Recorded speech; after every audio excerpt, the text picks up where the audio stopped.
Mr. Eric White, are you ready for tonight, dude? Dude, I'm always ready. I'm telling you, this is going to be a good one tonight. We've got Portia and Ethan from Wild West Dragon Dash. Going to talk to them about all the things that happened on one of the newest Dragon Drives in 2025. Um, Man, we have stirred up a hornet's nest on Facebook, dude. We're going to talk about the eighth mile fast car thing.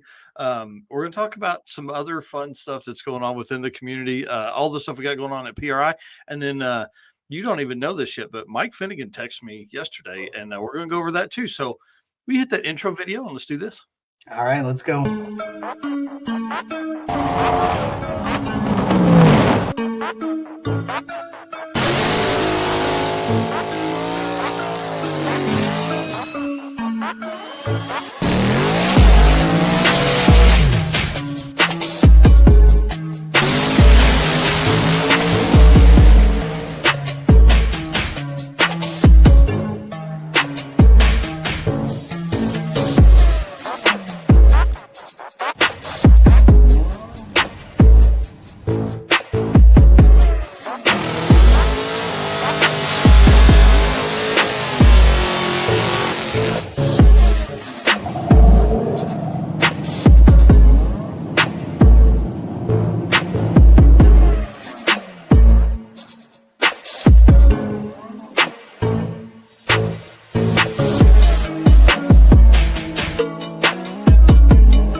All right, dude, let's do this thing. I'm excited. Episode 130 for the Drag Driver Pete Show presented by Summit Racing. Y'all, this is, again, going to be a great night. We've got Wild West Dragon Dash on here.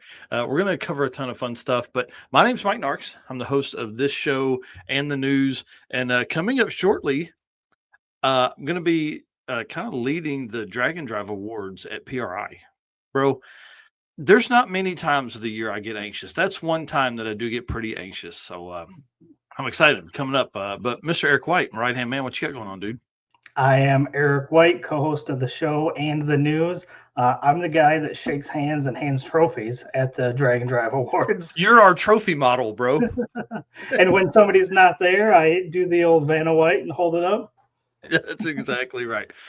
But other than that, did just drop the last of the Six Summer Day 1 photos earlier today. So we will be moving on to day 2. So we only got day 2, 3, 4, 5 left, and then I'll be all caught up. Then you'll be caught up just in time for PRI.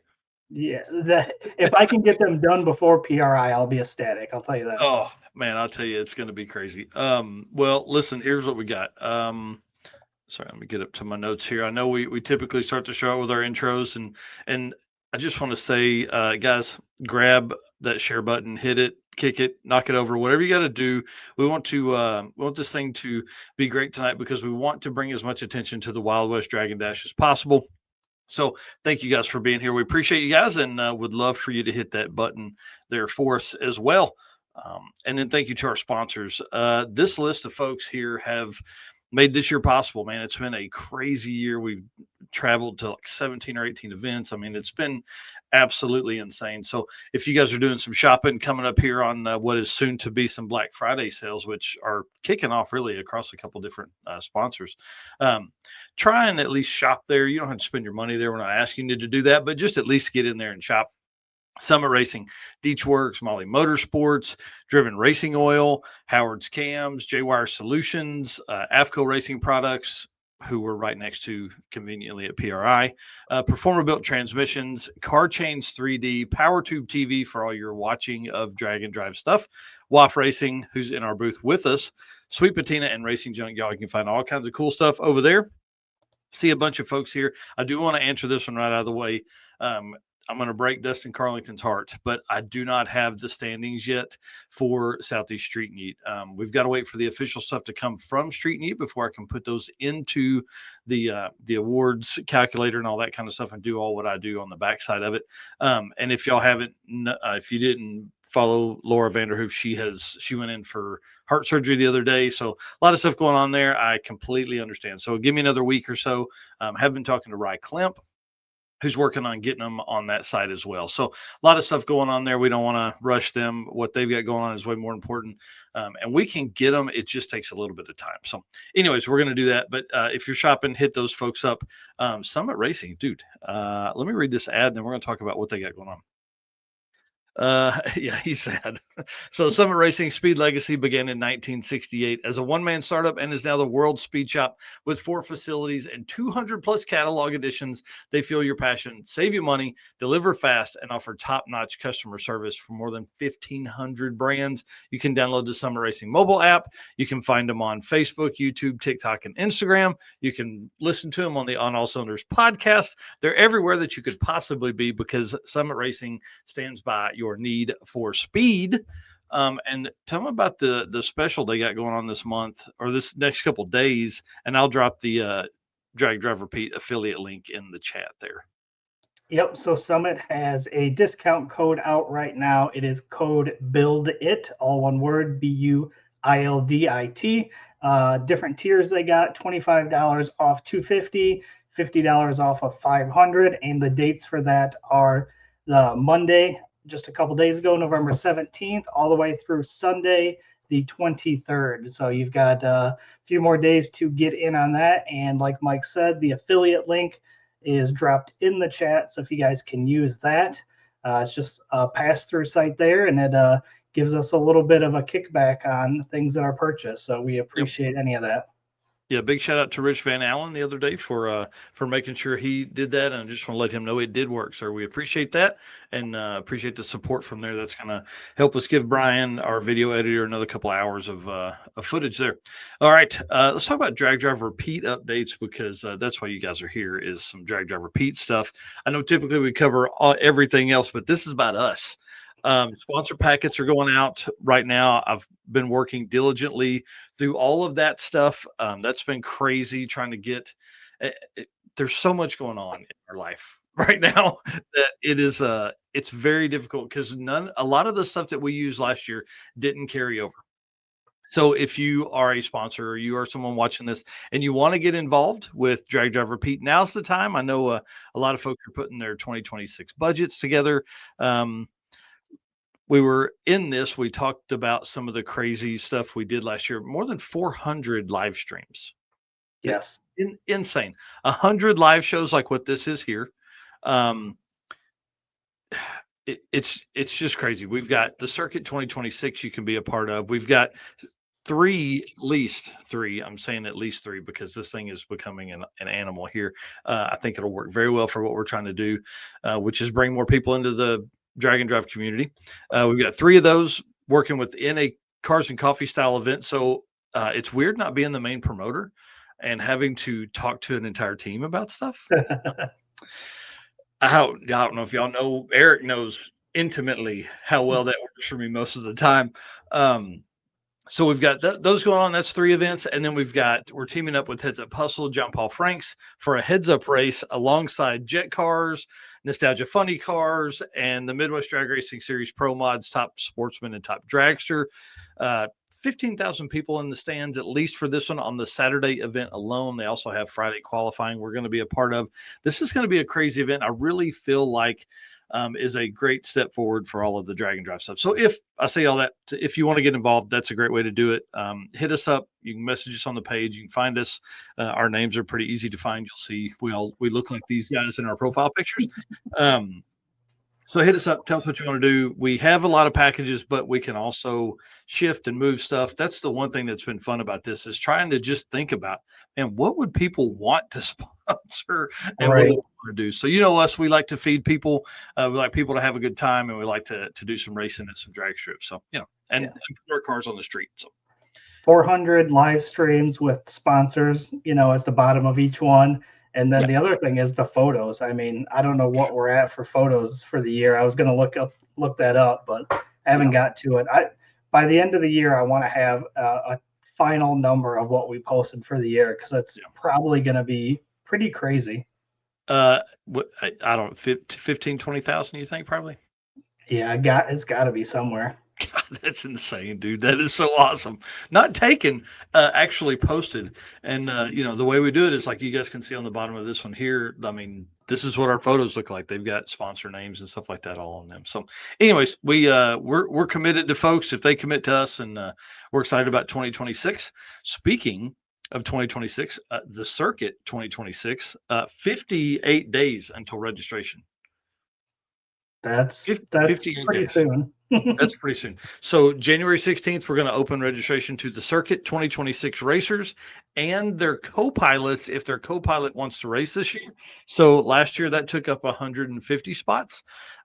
Racers of the short circuit will also be allowed to register on January 16th because if you've raced with us, we want you to race with us again. We're going to separate those because the circuit is special, short circuit is special. So the morning will be for circuit racers and their co-pilots. Short circuit racers will be the afternoon registration. All circuit 25 racers, co-pilots, and short circuit racers will get a discounted rate to enter into the circuit 2026. That right now is going to be discounted at $250. So that's $100 off regular entry. So I'm probably a dumbass for doing that. That's a big swing, but hey, you know how it goes, man.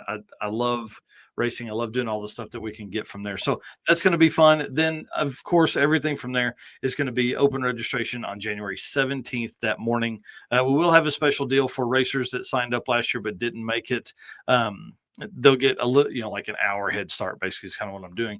But new for this year, the road trippers package is going, our goal on that's 100 people, right? So if it sells out, or well, not if, when the circuit sells out, jump on the road trip package because the road trip is going to be our wait list. Okay. So, because we want people there. This is Route 66 driving to and from Oklahoma City in 2026. You cannot get a cooler opportunity out there than 2026 on Route 66. So we're going to do that. I would love to have 100 road trippers there on site. That would give us 300 total cars cruising together for a weekend of drag and drive racing. I think it'd be awesome. And then the road trippers, if they want to move up to racers in 2027, they will also have that opportunity with an early and discounted rate. So, just trying to take care of all the folks that we do, because our goal would be to not get to public registration, to be honest with you. I know that's probably mean, but hey, we take care of people that took care of us, I agree. Yep. All right, sir. Tell us about some driven racing oil events. Yes, sir. Driven Racing Oil is the performance engine oil that can do it all. Driven Racing Oil is built for the demands of drag and drive racing. GP1 delivers consistent protection from the burnout box to the highway miles and in between. From classic hot rods to modern boosted bills, GP1's Bradford, Pennsylvania base oil and race-proven additives keep engines alive for the long haul. So you guys know DDR10 is our discount code for anything on drivenracingoil.com website. Gets you 10% off, code DDR10. And follow them on Facebook and Instagram. They have posts for all the events that they're going to be at, and they are at a ton of events. So they are likely to be at an event near you. Oh, for sure. I didn't put any photos in here, so it's just going to be me and you talking, but Race Week dropped their dates, October 4th through 8th. I love this. We talked about this last time. 66 will end on October 3rd. Race Week starts on October 4th. This could be a 2-week vacation for somebody looking to do something really cool. Tracks, they're going to start at SRCA, which is in Great Bend, Kansas. I love seeing that this track is coming back. This was a staple for Rocky Mountain Race Week for a long time because it fits a real neat route that they have through there. So it's going to be Great Bend, Kansas. It's going to be Thunder Valley Raceway Park, Oklahoma City. It's going to be Tulsa Raceway Park and Mocan, and then back to SRCA. Again, freaking awesome. Drag and drive racers on Route 66 in 2026. Yes. It's going to be crazy. Yeah. Bring it on. Bring it on. I can't wait. And then for PRI, PRI is only in 22 days, by the way. In case you didn't know that. So guests at our booth, we've been talking about and posting these on Facebook, YouTube, and everywhere. But we have Mike Galemi on Thursday at 9:30 a.m. He will be at the booth. We have Drop the Hammer Thursday at 1 p.m. Redwood Rally dropping their dates for this year Thursday at 2 p.m. So lots of stuff going on Thursday. On Friday, we have Brian Wagner of Power Auto Media and Matt Frost of Rocky Mountain Race Week. So Brian at 1 p.m., Matt at 2 p.m., and then Brian and Jess Havlick at 3 p.m. on Friday. So we've got a lot of guests coming by the booth. We'll be doing live streams. You guys will be able to catch all that wherever you're watching this at right now. Yeah, bring it on. All of those are on Facebook in the events segment as well on the Drag Drive Repeat page. So jump over there, select that you're going or at least interested in those, so it will populate it out there a little bit more. I'm kind of pumped about PRI simply because it's 3 weeks away. I didn't go on much of a trip in November, so it's been kind of crazy. I've been getting a little like I'm a nomad, I think now, and I got to get out and run around.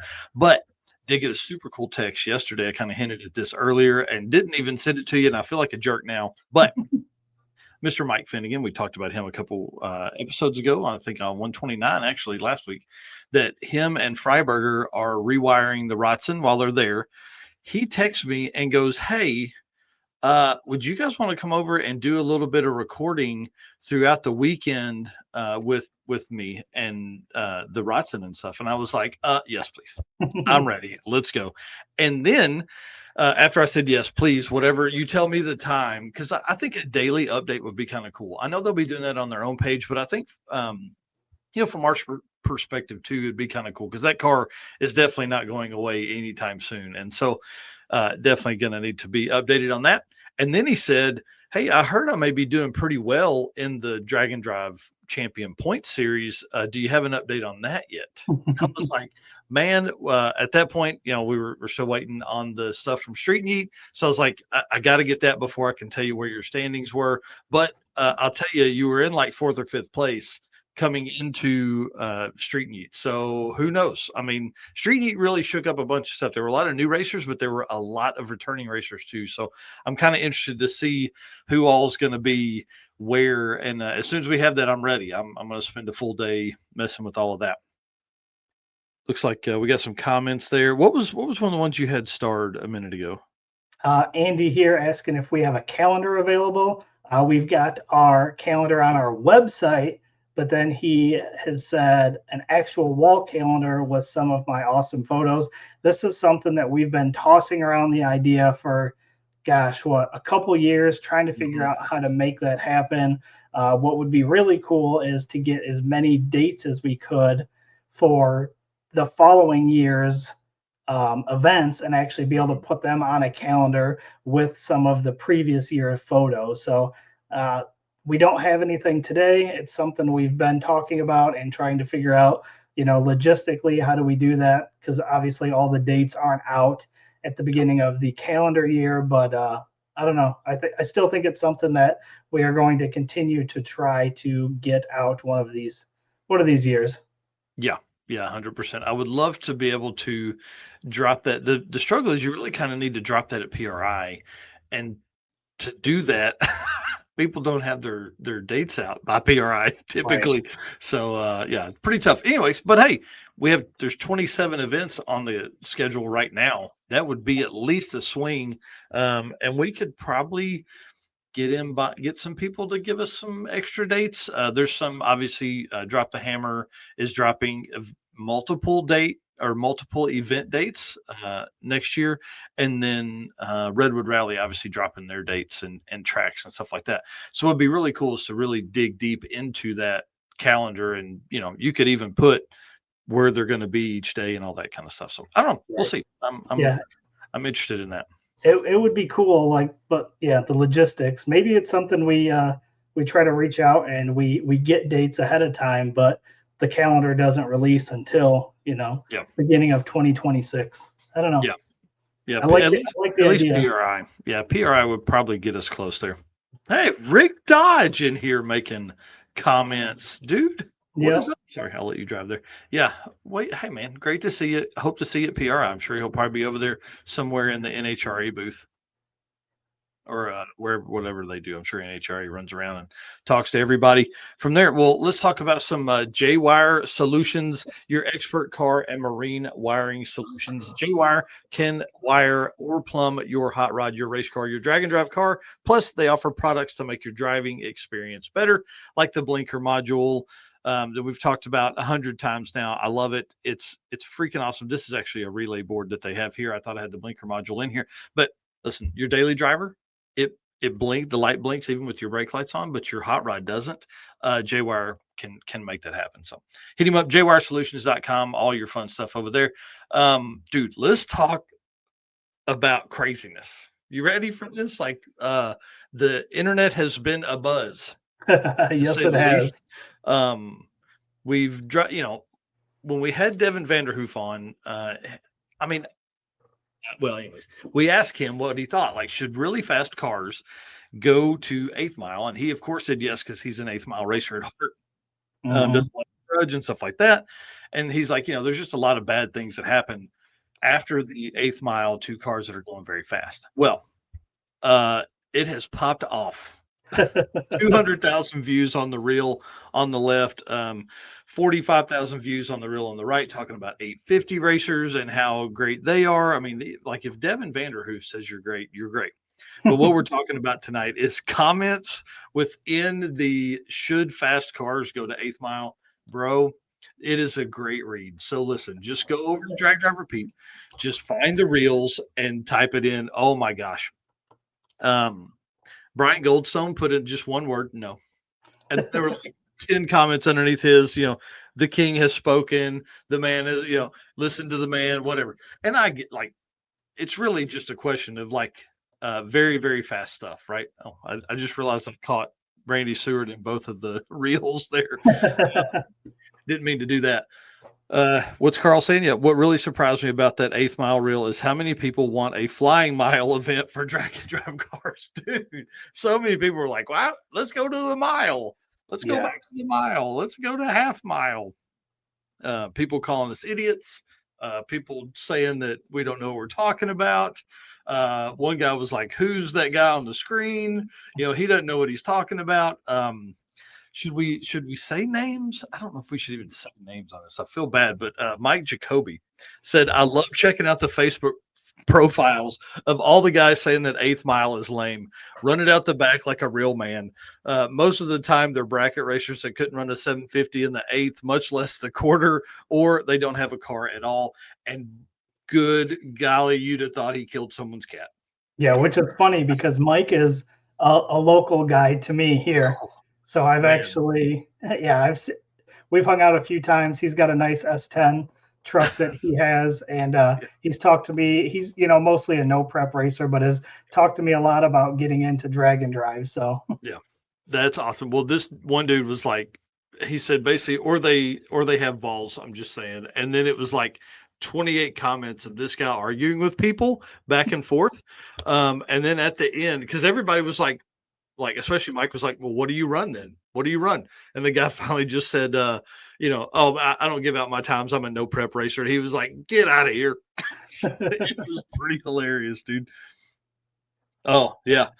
Nick Deal, this is going to stir it up a little bit. He said, only guys with slow, short times want to go quarter. And listen, we want everybody to go to race whatever they want. But, dude, at some point, 270 miles an hour in a street car is fast. yeah. Yeah. Well, and so this is a good one. It says there are a lot of us who do not go 750 in the quarter that want the quarter. Yeah, 100%. We were talking about fast cars only going eighth mile, like 750 or quicker going eighth mile. And like everybody's acting like we're taking the quarter mile away. Yeah. Like, oh my gosh. Yeah. Yeah. So Go ahead. Mike Parker said 330 is probably safer. All the action is over by then, anyways. And then Mike also said, or better yet, just race to the 60 foot, saves on fuel too. So it was stuff like that through this whole thing. Terry Miller said, I've only been 764 at 182 in the quarter in a true factory body car with minimal cage. Like mine, I agree. It was crazy at that speed. He said, but a purpose built race car, not so bad, he would imagine. And Yeah. that's the thing, cars are built to go that fast, but man, dadgum, like you can tear some shit up quick. James Vinonia, I don't know. He said, so sick and tired of the bleeding heart, no sack people telling everyone what is good for them in drag racing. He said, if he has no balls, then stay out of a quick and fast car. Let the confident people drive them. I'm comfortable driving cars from high sevens to low 11s. And that's where I'll stay. When I think 790 at 170 is too fast, I'll drive something slower. Yeah, cool, man. We're not even talking about you. Brian Robbins, go big or stay home. Yeah. Yeah. Nick Deal 200 in the eighth is fast. Yeah, dude, that's real fast. That's real fast. Yeah. Scott Thompson, he said, yeah, Devin's right. If you aren't fast up front, you aren't fast out back. There's nothing good that happens in the second half, which Matt Blasco replied to, said, it shows who can make a car live for only going an eighth mile before the piston turns to liquid. Yeah. Oh, man, I thought it's a great read. There's like 200 plus comments on that post. We weren't really doing it to stir the pot. It was really like I think it's a valid question. Like at some point, cars are very, very fast, and so of course everybody's talking about NHRA going to 1,000 foot, and then of course that led into.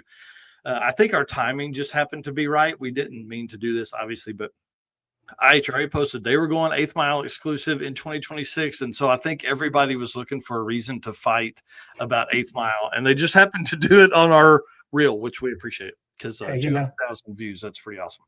Sometimes it's better to be lucky than good, and we'll take whatever we can get. Or it means we're on the right conversation, you know. So big shout out to Brian, our video editor guy, for putting those together. It's been crazy. I think we've picked up like 8,700 or 8,300 followers in the last like 3 months because of the reels and stuff he's been putting together. So big shout out to him. Man, I've got something in my eye. Sorry. Big shout out to Brian for all that he's done for all of us out there and bringing more people into the drag and drive community. And I just wanted to invite you guys to subscribe to J-Wire Solutions YouTube because I hope a spike in subscribers will make him put videos back out. Yes. That's what I would love. The videos he has on there are great, but 8 isn't enough. And we would definitely love to see more subscribers and videos come out over there.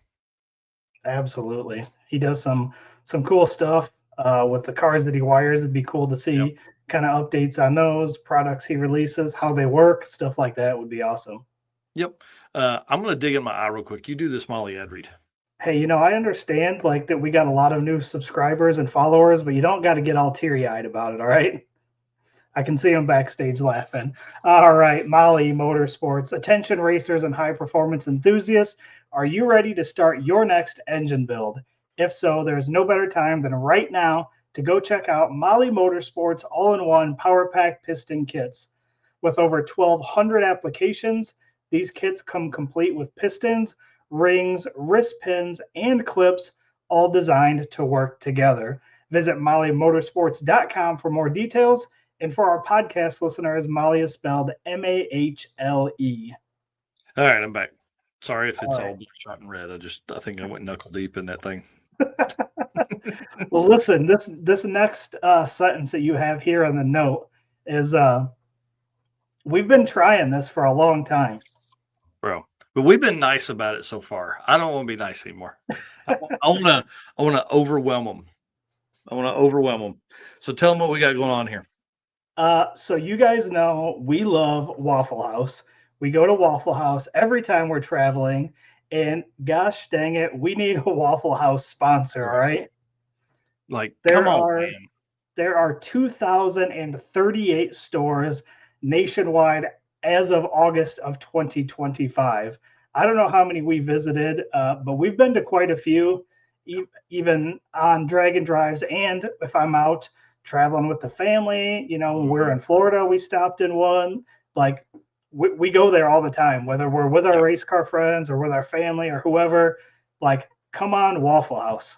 Yeah, we need you, bud. We want to feed drag and drive racers, and it's not like I would take a Waffle House gift card, and for anybody that's new to Waffle House, I would buy them dinner if they're on a drag and drive. You know what I mean? Yeah. Like, it's stuff like that. This is crazy. So I want them bad. I'm going to start hitting them back up again. In 2024, I hit 25 different Waffle Houses, unique Waffle Houses. I visited more, but 25 unique ones. I didn't really keep count last year, but I think it was somewhere in the mid-teens as far as unique Waffle Houses and all that kind of stuff. And yeah, hey, with help from us, they could have more. They could have some out that way Yeah. Yeah, because why we not? would bring so much more money to them. So I I just wanted to, agree. yeah, I wanted to run through some photos. This thought really kicked off again with Mike Corsilli. I mean, I get tagged in. We get sent pictures all the time of people eating at Waffle House, and when they do, they think of us. Like that Yeah. should tell Waffle House, hey, we need to help these dudes feed these folks. Yeah, Um, like this right here. yeah, right. Well, Inspiration. I don't know if we needed them to see that, but that's our favorite restaurant shirt there that you're talking about. Just coincidentally happens to have a iconic building on the back, Yeah. cool cars out front. So Mike Corsilli sent me this. I thought, you know what? We're going to hit the campaign again. So you're probably going to see daily stuff about Waffle House from us. We try and hit one. We hit one on the circuit. We hit one on the short circuit as official route stops and stuff like that. I mean, dude, we took like 17 people that one night. We took over Waffle House at midnight on the Yeah. circuit. That was a fun night.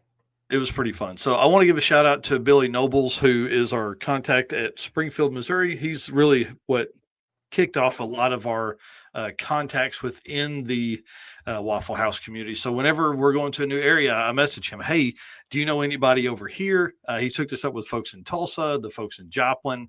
So big shout out to Billy, and then big shout out to Richard, who set up this. This is at the Waffle House on Short Circuit. To take care of us. They had more waiters, they had more cooks, they had all that kind of stuff. And that you can't do that kind of stuff without good partners. And I appreciate Billy helping us take care of all that. There's my mom and her husband, and then my niece over there. They had Waffle House that morning. So again, 2,000 plus stores, and they're opening new ones all the time. This new footprint, I think, is one that lets them build pretty easily. And you guys can see that right there. I mean, this is how many locations. So if you're in that area, man, hit them up, get a selfie, get a picture of the car out front, send it over to us. We're going to be using that as propaganda as we move into trying to get Waffle House as a sponsor here at Drag Drive Repeat. Well, how about this? How about we put together a Waffle House photo album on Drag Drive Repeat, and let's get everybody that sends or tags us photos. Let's include those in that album as well. Not only our photos, but everybody's, like a community album right there. Yeah, done. I'm in. I'm making that note right now on our stuff here. Beautiful. Maybe we need a Waffle House calendar. Maybe that's what we need. Boy, don't you tempt me with one. That would suck to have. That would be the first album we come out with is a Waffle House album, not even Drag Drive Repeat stuff. Yeah. So anyways, pretty fun. Some cool pictures of Stanley, your old truck there too, when we were there. So yeah, I think we definitely. I should have grabbed one of those. Yeah. So if you have a Waffle House photo, like any of these that are being shown here, send them over to us. I'm going to start an album tonight with all the Waffle House photos I have in my phone and all the fun stuff we took at the circuit and the short circuit. The short circuit, I know Melissa Morrow took a bunch. We'll drop a bunch of those in there because it's just a really cool backdrop with all the cool cars out front. So yeah, and we got a bunch from Circuit 2024 as well. So. Yep. The one thing, and the reason I like Waffle House for Drag and Drive, just to clear this all up, is you're going to get typically the same meal, like food quality, service, all that kind of stuff at 2 a.m. and 2 p.m. If you're in Florida, if you're in Georgia, if you're in Arkansas, if you're in the southern part of Michigan, because they don't really go into Michigan, Iowa, all that kind of stuff. So if you're in those areas, you can be driving along, they're open 24/7. You know that it's going to have hot coffee if it's 2:00 in the morning and you're like Jeff Kerchick here, who was dragging your trailer to or from an event. I can't remember what he said in his comment, but like it works. It works well because it's such a good place to eat. So anyways, I feel like you're going to get a good solid meal there, and then you get back on the road and keep rolling, or go to the hotel and go to sleep. Listen, there's Waffle Houses in Indianapolis that we probably need to hit while we're there.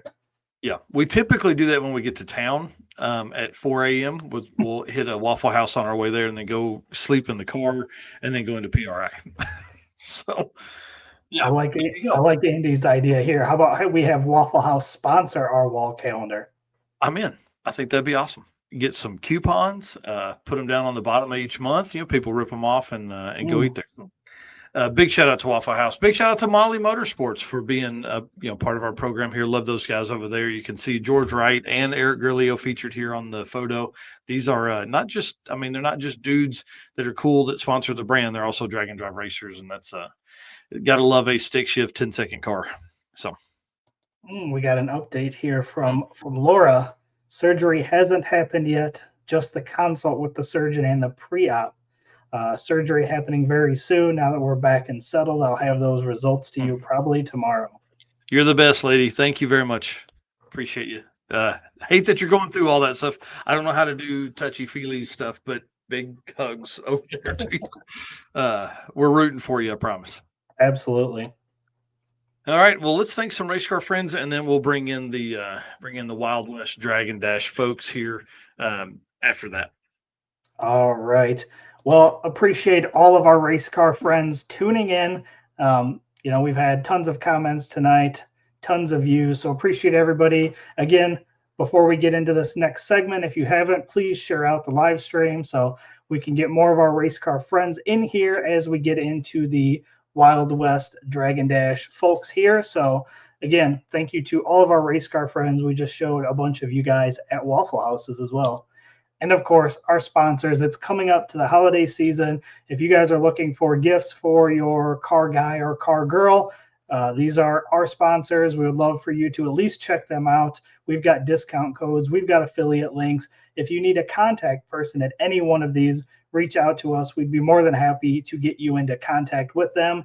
And a number of these are going to be at PRI. So if you are at PRI, we can definitely introduce you to them as well. So thank you to Summit Racing Equipment, Deechworks, Molly Motorsports, Driven Racing Oil, Howard's Cam, J-Wire Solution, Avco Racing Products, Perform-Built Transmission, Car Change 3D, Power Tube TV, WAF Racing, Sweet Patina, and Racing Junk. And then yesterday I made a post about the with a list of booth numbers across the whole thing. So for folks that want to see it, jump on the Drag Drive Repeat Facebook page or Instagram, and you can find a list with booth numbers there. I also highly recommend you download the Show Planner app and just start checking off booths you want to check on, you want to talk to, you want to see cool parts from, especially booth 4611, which is our booth there in the yellow hallway. So. Absolutely. Let's fill up that booth and the hallway again. Oh, dude, bring it on. I can't wait. Well, y'all hit the share button as we move into this segment here. I'll read the Deechworks ad, and then we're going to bring in the team from Wild West Dragon Dash. So Deechworks is a leading manufacturer of high-performance fuel system components. The DW product line includes fuel injectors, pumps, rails, regulators, filters, lines and fittings, plus pump modules and surge tanks, all engineered to support power levels from 400 to 3,000 horsepower. They got a new triple 810 pump out there with a focus on engineering excellence and industry-leading customer support. Deechworks continues to drive the future of high-performance fueling, and right now they've got a Black Friday sale that's starting. I don't know when it ends. I didn't look at that because I was like, man, 20% off, bro. I may have to look at some parts over there for sure. And then, of course, DDR10 is our 10% discount code part. So you may drop that in there as well, just to see. I don't know if it will save you any money. It's definitely not going to save you off of the 20% already. That's for sure. So 20% off is a bunch when it comes to parts manufacturers these days. So take advantage of this, deechworks.com. Find all your cool stuff over there. And, just hit him up. Mark Campbell is an awesome dude and is super, super smart. So, well, obviously, Wild West Dragon Dash just happened a couple weeks ago. Super excited about this event. If you guys haven't seen it yet, they were on with Adam Dorey on the That's Cool Drink podcast. So we're going to kind of reference some of the stuff that they talked about in that. We're going to talk about some of the event stuff that went on during the event. We're going to go over the class winners and some stories from there. So let's introduce these folks. Let's bring them onto the the show with us here. Where's our big screen part there? Here we go. Hang on, guys. We got to move you over and make you guys big. So do us a favor, introduce yourselves. Let's know who we're talking to, and then we want to know how this all came about. Okay, I'm Portia Dinsman. I'm Ethan. This is my husband, Ethan. So awesome. Yep. Yes. So we started the Wild West Dragon Dash. We made it official. It was last year. It was actually, I got the 1 year anniversary today Awesome. from Facebook. So that was kind of cool. So it's been exactly 1 year since we decided that we're going to be crazy and enter this drag and drive world. So right, this whole crazy promoter, like when we think about there's 4,000 plus drag and drive racers this year, but y'all, there's like 40 promoters. So when you start thinking about, like, you're in a very small group of people, so it's pretty awesome to have you here. Have you guys hosted an event before? No. Not at all. Not even a little bit. Okay, well, Portia did like PTO, so that is what it is. I've done fundraising events and things like that. So you've wrangled cats. Yeah, but it's, obviously the drag racing part is way different. But no, we've never put on a drag race. So ever. That's awesome. And then you step into not only one of the hardest things with drag and drive, because you're driving around now, you're trying to figure out routes and stuff, but then you step into a multi-day, several track deal. Like, man, yeah, I can't imagine I know the struggles of putting one of these on, and Eric knows the struggles that goes into all this. So big shout out to you guys for doing that. That's pretty awesome. Well, thank you. Sure. Luckily, Portia's really, really organized, so it just kind of went smooth. It was all right.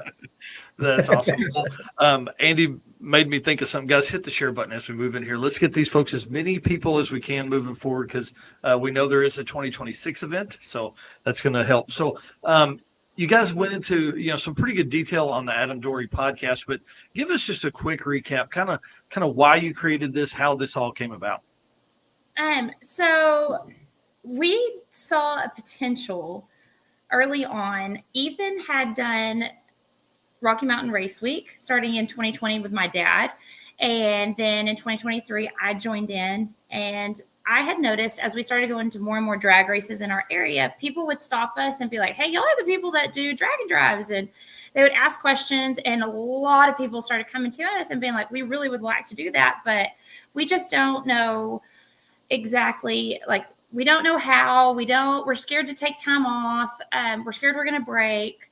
Just the ins and outs. I think it's really scary for outsiders who've never done one before, or don't have somebody to kind of guide them or to help them along. And so I was at a race one time, and it was some friends that were throwing an event, and I sat there and I watched them, and I just kind of I was like, man, if they can do it, I can do it too. Like, obviously it was just a 1 day event that they were doing. But I was like, I would really love to see us do a dragon drive in our area, and not anything super big. But I was like, I just want to get people's feet wet and see, and then it was about a year and a half ago, our local track, they announced that we were going to get a local track in our area. And so that kind of, I don't know. I just saw it. We have to be pretty good friends with them, and we started helping out on track, and we're like, hey, you know what, this track life, I mean, there's a lot to it, but from our angle, right, if you own a track, there's a whole lot to it, but from our angle, like, we're like, I think we can still do. Me and Portia were sitting there thinking, like, we can still do this. Like, we got this. And we could see that, like, there's so many miles to the next track, and it's so many miles to the next track, and it was like, oh, wait, hold on. We really can do this now. I mean, we live out in the middle of nowhere, West Texas area. And that track kind of made it Concho Valley. It's Concho Valley Dragway. They just made it possible, for us to even think of a small event doing something that's like not, this. 1,300 miles that you drive in, that, a lot of these people in our area, they're just heads up people, like they're not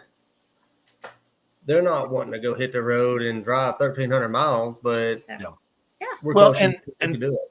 look, we say it all the time. The weekend events are the gateway drug into big exactly 100%. And we're lucky enough that Matt is such a great promoter and helper of all of us smaller events, So the struggle that we have seen when there were just big events was like you would have it's 9 days off. So folks like that live in Texas, it's a full day to travel to Rocky Mountain, if they were starting at Vandermeer or whatever, or in Kansas or Kearney, it's a full day minimum to drive up there. And then you're on the road 7 and then you're back a full day 9. So you're and you're wiped out. So it's another 2 days to get used to stuff. But one like this, folks can kind of come in, they can sneak in, they can do this, and they don't have to take a ton of time off, which is awesome. Yep. Yes, absolutely. 100%. Absolutely. And that's and we had a lot of people from this area. I mean, a lot of people. One thing that was really cool about it is about 75 to 80% of our racers had never done a drag and drive before. That's awesome. Yeah, I mean, it was crazy. So we got to introduce so many people. Right before we did the drivers meeting, Adam was like, all right, I just got to ask, how many people have and have not? How many people have? And there was like a handful of people. And then how many people have not? And like the whole drivers and co-pilots and all them just raised their hand. And we're like, it just sunk in like, all right, well, this is cool. Yeah. Like we just ruined y'all's life. Yeah, 100%. And so I grabbed a shot. Jesse Fox did an amazing job with the photos and videos and stuff from the event. I had serious FOMO watching the house here. I'll tell you that much. But yeah, you look out and 80% of the racers are new. That tells you something. 100% should tell you, hey, this is a need here. And like now, it's funny. It would be funny to see how many of those racers end up doing like Rocky Mountain or one of the week-long events, in the next year or two, because I'm sure they're coming back to you guys. But how many are going to step up and go to a longer event? Oh, I think there's going to be a bunch of them just from talking to everybody, as just in passing and all that. Like, they're like, okay, well, I think we're ready. I'm like, well, I hope you are. Yeah, exactly. Yeah. And that was one thing it's coming. About. Yeah, we talked about that during the award ceremony. We said, hey, don't stop at just us. Like, there is so many amazing events out there. Go sign up. Don't just stick with us and that's it. Like, go have fun. Yep. This is what it's for, is to get your feet wet and go run out. So that's awesome. We're excited. We're excited to contribute to the community a little bit. Well, and 2020 it was like a turning year. I mean, obviously Race Week was the first event I had done, and that was in 2020. And then from then it was over for my life. I was like, I mean, I'm fully committed to this, what we call lifestyle, this insanity that is from, I don't know. It's crazy. It's awesome. And we're glad that you guys are here. You're part of the biggest year in history. What's crazy is we're going to say that again in 26. We're going to say that again in 27. I don't think this thing has any breaks at all for the next few years. And the cool thing is, you guys can see from the comments over here on the side, like, I mean, everybody had a great time. They did awesome, smooth. It was awesome. Shout out to the wingers here. Yes. The right-hand drive Saki bomb will return. There's just a ton of really cool comments. I was there and they did an awesome job, very well organized. And that takes skill to be set up right at an event like this, because it's not just a drag race where people are going heads up. So that's one of the hardest parts, is like, you're collecting time slips from guys that aren't used to turning their time slips into anybody or putting it out or doing anything with it. And so now you're trying to train all these folks to come in and do all this stuff. So congratulations. It's so cool. True. 100%. So like on the whole shout out on the wingers, like they are just big, no prep, heads up racing, like just fast people, right? Yeah. And they're the ones that own the track here in San Angelo. And the son of Mark Winger, he's like, man, I'm stuck. Like, I'm doing it. I'd rather do this than go heads up any day. Like he drove to North Carolina and picked up a car just to do this. Yeah. So, and he's like, I don't know if I'm going to like it or not, but we're going to try it out. And now he's like stuck into it. And he's like, look, where they at? Let's go to a bigger one. Let's do this. Let's do that. Yeah. That's exactly right. We have a new word that I'll be using from now on. Rodney Harder. In Drag and Drive, you have to embrace the punishment. Is that true? There's no better word than that, I think. That's 100%. I think that's what we do here. Yeah. Well, you guys kind of talked about it earlier about the gateway drug for the Texas racers. You guys had an interview with Adam Dorey where you mentioned that. And now that it's in the books, how many first timers did you have? And how did those newbies handle the week? Oh, man. I think we had 75 to 80% of the 78 cars that showed up to the Drag and Drive for the Wild West. Probably 75 to 80% of them were all newbies, have never done anything in the Drag and Drive world. It was kind of just like a new, vocabulary to them. So, and I didn't hear one person say that they weren't coming back. Wow. That's awesome. We're going bigger and better, Yeah. and I want to be faster, and I want this, I want that, and I want to be the baddest dude out here, or baddest girl out here. Absolutely. I agree with that. So. Yeah, that's awesome. Yeah. I mean, I felt like they handled it so well. I mean, honestly, I couldn't have asked for a better first group of racers. And I guess I could call them like our OGs now because I mean, they're going to be their originals, and I could not have asked for a better group. They troopers all the way through. They grasp the concept of, hey, it's not just about you, it's about your fellow racers. Like, make friends, enjoy, talk to people. Parking lot parties. Yeah, we had the whole realm. I mean, I hate to say this, but I'm very thankful, and hopefully going forward we don't have any issues. But I mean, we hardly got any complaints during it, like nothing. And it was just such a good atmosphere. I felt like, I mean, we all everybody had smiles on their faces, and just, it was cool. It's like a vacation for car guys, know, but it's hard. Like, it's the punishment, man. That's I think we had 8 people break. Yeah. Wow. And 2 of the 8 have done a drag and drive, and the rest of them have never done it in their life. Yeah. And every one of them were still thrashing, trying to figure it out, trying to make it work. And hey, I got to finish this thing. Like, that says something. It just does. Yeah. They're motivated for sure. So. That's awesome. So cool. Yeah. Well, you also told the racers to give you guys some grace. It was your first year, and said that there would definitely be hiccups. What were the biggest surprises or issues you had during the event, and how do the racers respond to those kind of growing pains? Well, I will say that even though, you plan, obviously things happen. We had a torrential rain pour. It rained and rained on the first drive day. And they got to the first track. They couldn't even enter the track if they were a lower vehicle because there was a massive river running in front of this track. And it was like, it was almost up to my knee. The water was, and so the lower vehicles couldn't. We had a 2,500 truck drive through, and it was up to the running boards of the truck. We were like, y'all just park out here. And then it got to the point where the track called us and said, hey, y'all are right on the curb. We're in oilfield country. You cannot park there. So we're like, hey guys, what do y'all want to do? Like, maybe go to a hotel and check in, like, or let's keep it moving because we're backed up all the way around the curve. And massive 18-wheelers just flying by, and so I was getting nervous. And so, I mean, everybody just handled it so well. And then finally, once the racers got in, and there was about 3 inches of water on the track, and everybody's like looking at us like, there is no way they're fixing to get this cleaned up.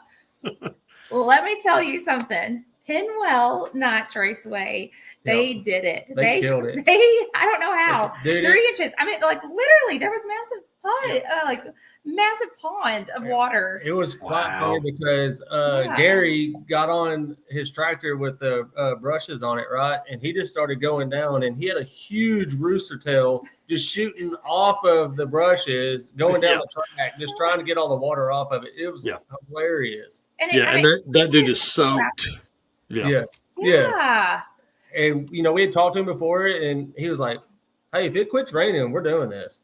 And everybody's kind of just looking at us like, y'all guys are crazy right now. You can't even walk through this. And they're like, "Are y'all going to call it?" it. And we were like, "No, we're gonna see how this goes." Hey, if we have to do practice tree races, we're racing today. We're doing something. That's awesome. Yeah, they rocked though. That was cool. It was really neat. So that was definitely something like that. You gotta go with the flow. Yeah, you kind of have to go a little bit with the flow because crap happens. Yep. And then another thing is the classes. We learned a lot about classes. That it's hard to say, make happy. Don't get too deep in that because we're going to talk about that in a minute. Because for sure. Got some good stuff. Yeah. Well, you guys had 3 days of racing and 3 tracks, so that was kind of your format. How did that work out? Oh, it was it went off without a hitch for sure. It went good. Great. I will say that last day wasn't as good as we wanted it to be. We learned a lot of things off of that. We'll get into that because I think we're going to talk about it here in a little bit. But we learned some stuff off the last day of, when we should plan, what days we should do what we're going to do. Yes, definitely. When it came down to like the award ceremony or like having everybody drive in award ceremony, and then we did a bracket race after, I think I would change some things. Yeah. And so I think we definitely will moving forward. So awesome. Lessons you learn. Yeah. Absolutely. And what you realize is like a 3-day event, there's really not much time. You have like all this time, and then where did it go? Exactly. Really, what happened? Exactly. Yeah, don't blink. Yeah. So did you guys have the racers park at the first track, and then it was like park, tech, and drive? Is that how that worked? Right. That's exactly. Yep. So I like that, and that's a great way to get 3 different tracks, which really, as a racer, that would make it even harder because you have, so like for us, we do Tulsa somewhere in Tulsa. And so, when they come back to Tulsa, they have all of that data from the previous time. If it was close, like, I like the 3 days, 3 different track deal. That's kind of cool. Yeah, it was. Which is kind of funny too, because I think a lot of them thought, hey, I'm so close to home, and they might be 300, 400 miles away from home, but they're still close if you really think about it, being in Texas, right? Yep. And so they were still just throwing all the sauce to it, and it didn't matter. We're going to do it because I'm right here. And then if they did break, it's like, oh, wow, I'm way away from my vehicle right now. Yeah, your drive today may have only been 120, 130 miles, but you're a long way from home. Yep. Yeah, absolutely. How cool. How cool. Well, let's get into some of these winners. Let's talk about, we're going to kind of run down through. I want to start with Run What You Brung, because I feel like that class is probably like unlimited. It just lets somebody run whatever they want to. So we have the winners here, but I want to hear stories from the class too. So winner of that class was Casey Hewitt, 687 average across the 3 days. Didn't look like he had a ton of competition in that class, which really surprises me because some of your other classes had big numbers. I figured some folks would try and sneak in over there. Yes. Yeah. We felt the same way. Yeah, I think that class scared a lot of people just being from Texas because there's so much, in just the realm of the area, there's a bunch of fast cars, right? And so they didn't know who was coming up, who was going to show up. And I think it just scared some people, and they just didn't want to hit into it. They'd rather drop down or, play with it on the big end or whatever they need to do to make it work. Yeah, for sure. So, any fun stories from that one? Well, we don't have any fun ones, but sadly, a friend of the family and a friend of a lot of people around here that came in second, he passed away the first day of the race and in the hotel. And, we really, really hate that for the Walls family. And keep them in your prayers. So that one was a rough one. We knew it was coming, but not the passing away, but the talking of it. And, it just, I will say they came out first drag and drive to ever do. And he got to make the ultimate pass, the last pass he made. And then they hauled butt to the hotel. After thrashing all night. And he passed away doing what he loved. Yeah. And he had his whole family. Yep.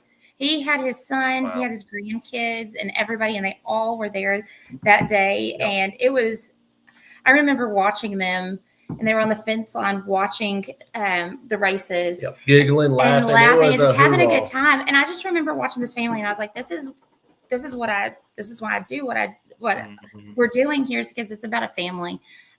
We have little kids ourselves, and so it's one of those situations where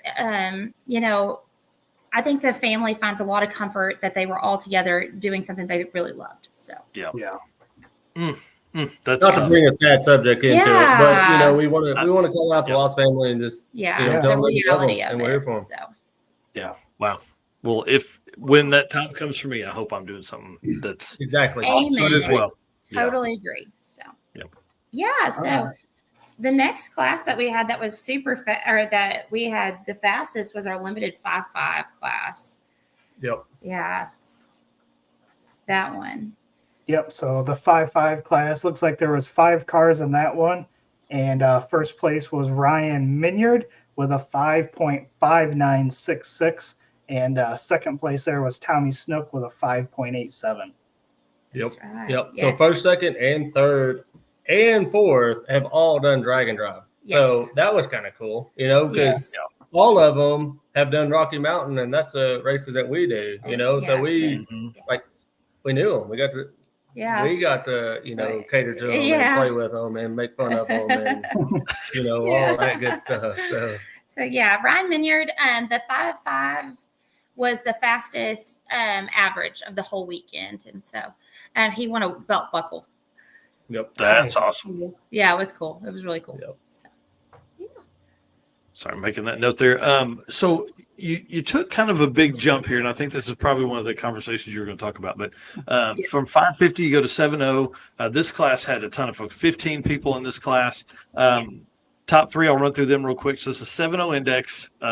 Kel Parsons, 7.039. Second place, Wade Graham at 7.053. And then Jonathan Reddy Cop, 7.062 after that one. But the top 6 cars in this had a 7.0 average. That's pretty freaking awesome, man. Yes, absolutely.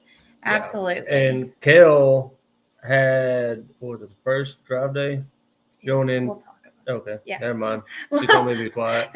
That's a story. We're going to save that story for a good story here. So, Awesome. Yeah, because he was one that they got a story to tell, so it was fun. Yeah. Nice. So those guys really went at it. Kel Parsons and that Jonathan Redicott and John Smith. I know when it came down to Hobbs, they were just almost hot lapping because they were just trying as hard as they could just to get in there. So it was kind of fun to watch that class. The competition was definitely there. It was hot. So yeah. The top 6 to have a 7.0 average, that's pretty salty. Yeah, absolutely. Yeah. Yes, sir. So. All right, then we go into the 8.0, which had 20 cars in this one. Again, 8.0 index. First place, Sarah Thorpe with an 8.025. Second place, Jeremy Walmsley with an 8.029. So obviously pretty close there. And even third place, Tyler Bradley, 8.034. So really tight racing there. Again, top 8 here had an 8.0 average. This is pretty awesome. Yes. So Sarah Thorpe came from Colorado, and her car actually broke before in Testantune. So she broke, and so she wasn't able. So she drove her husband's car.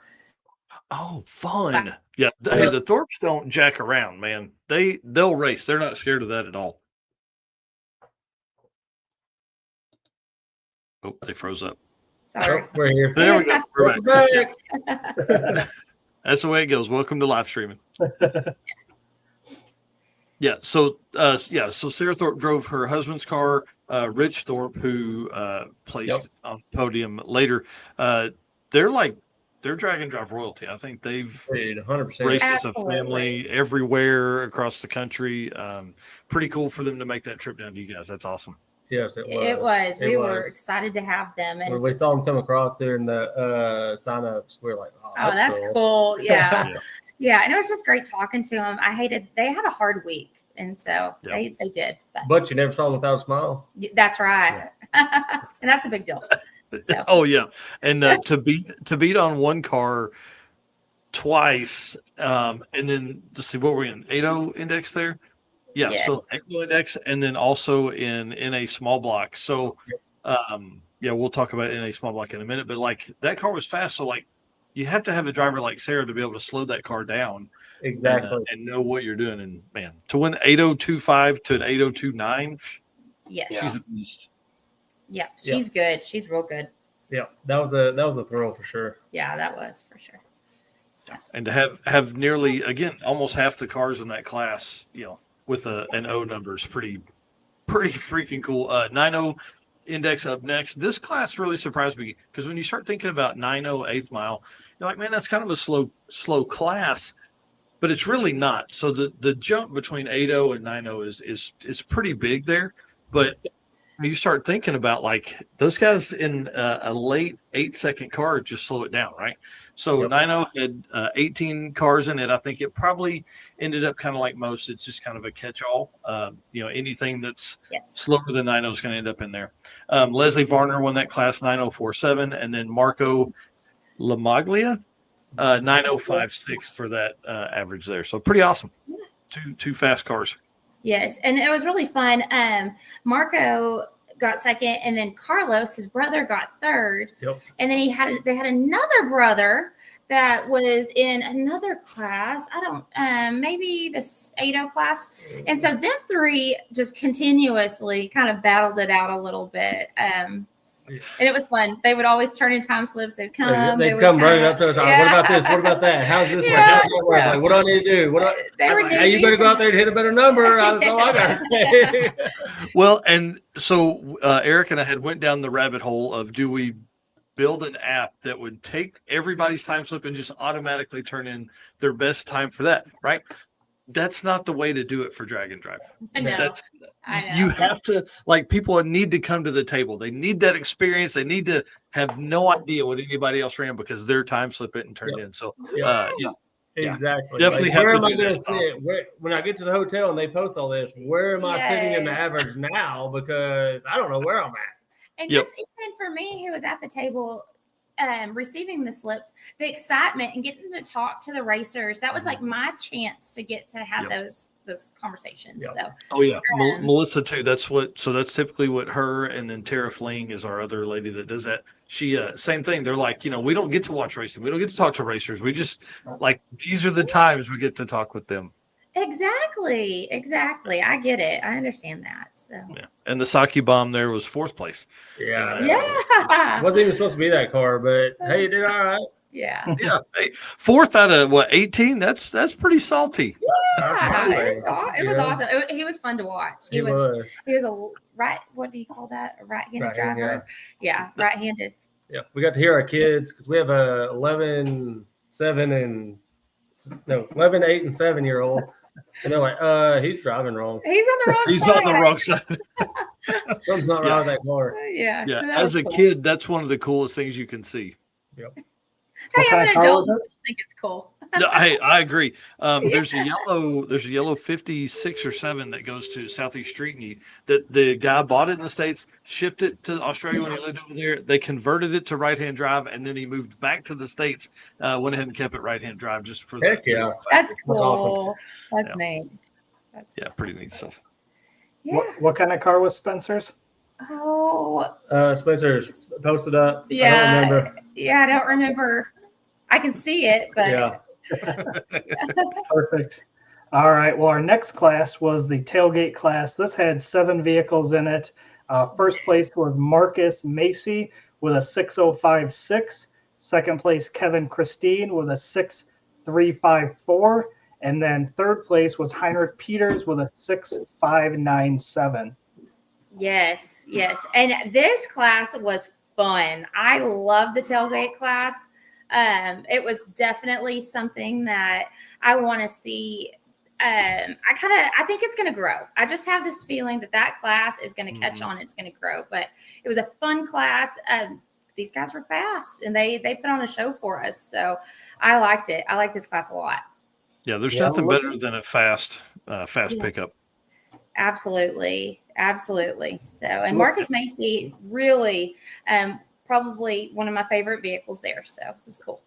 Sweet. And looking at his time with a 6:056, was that the second quickest of the event then?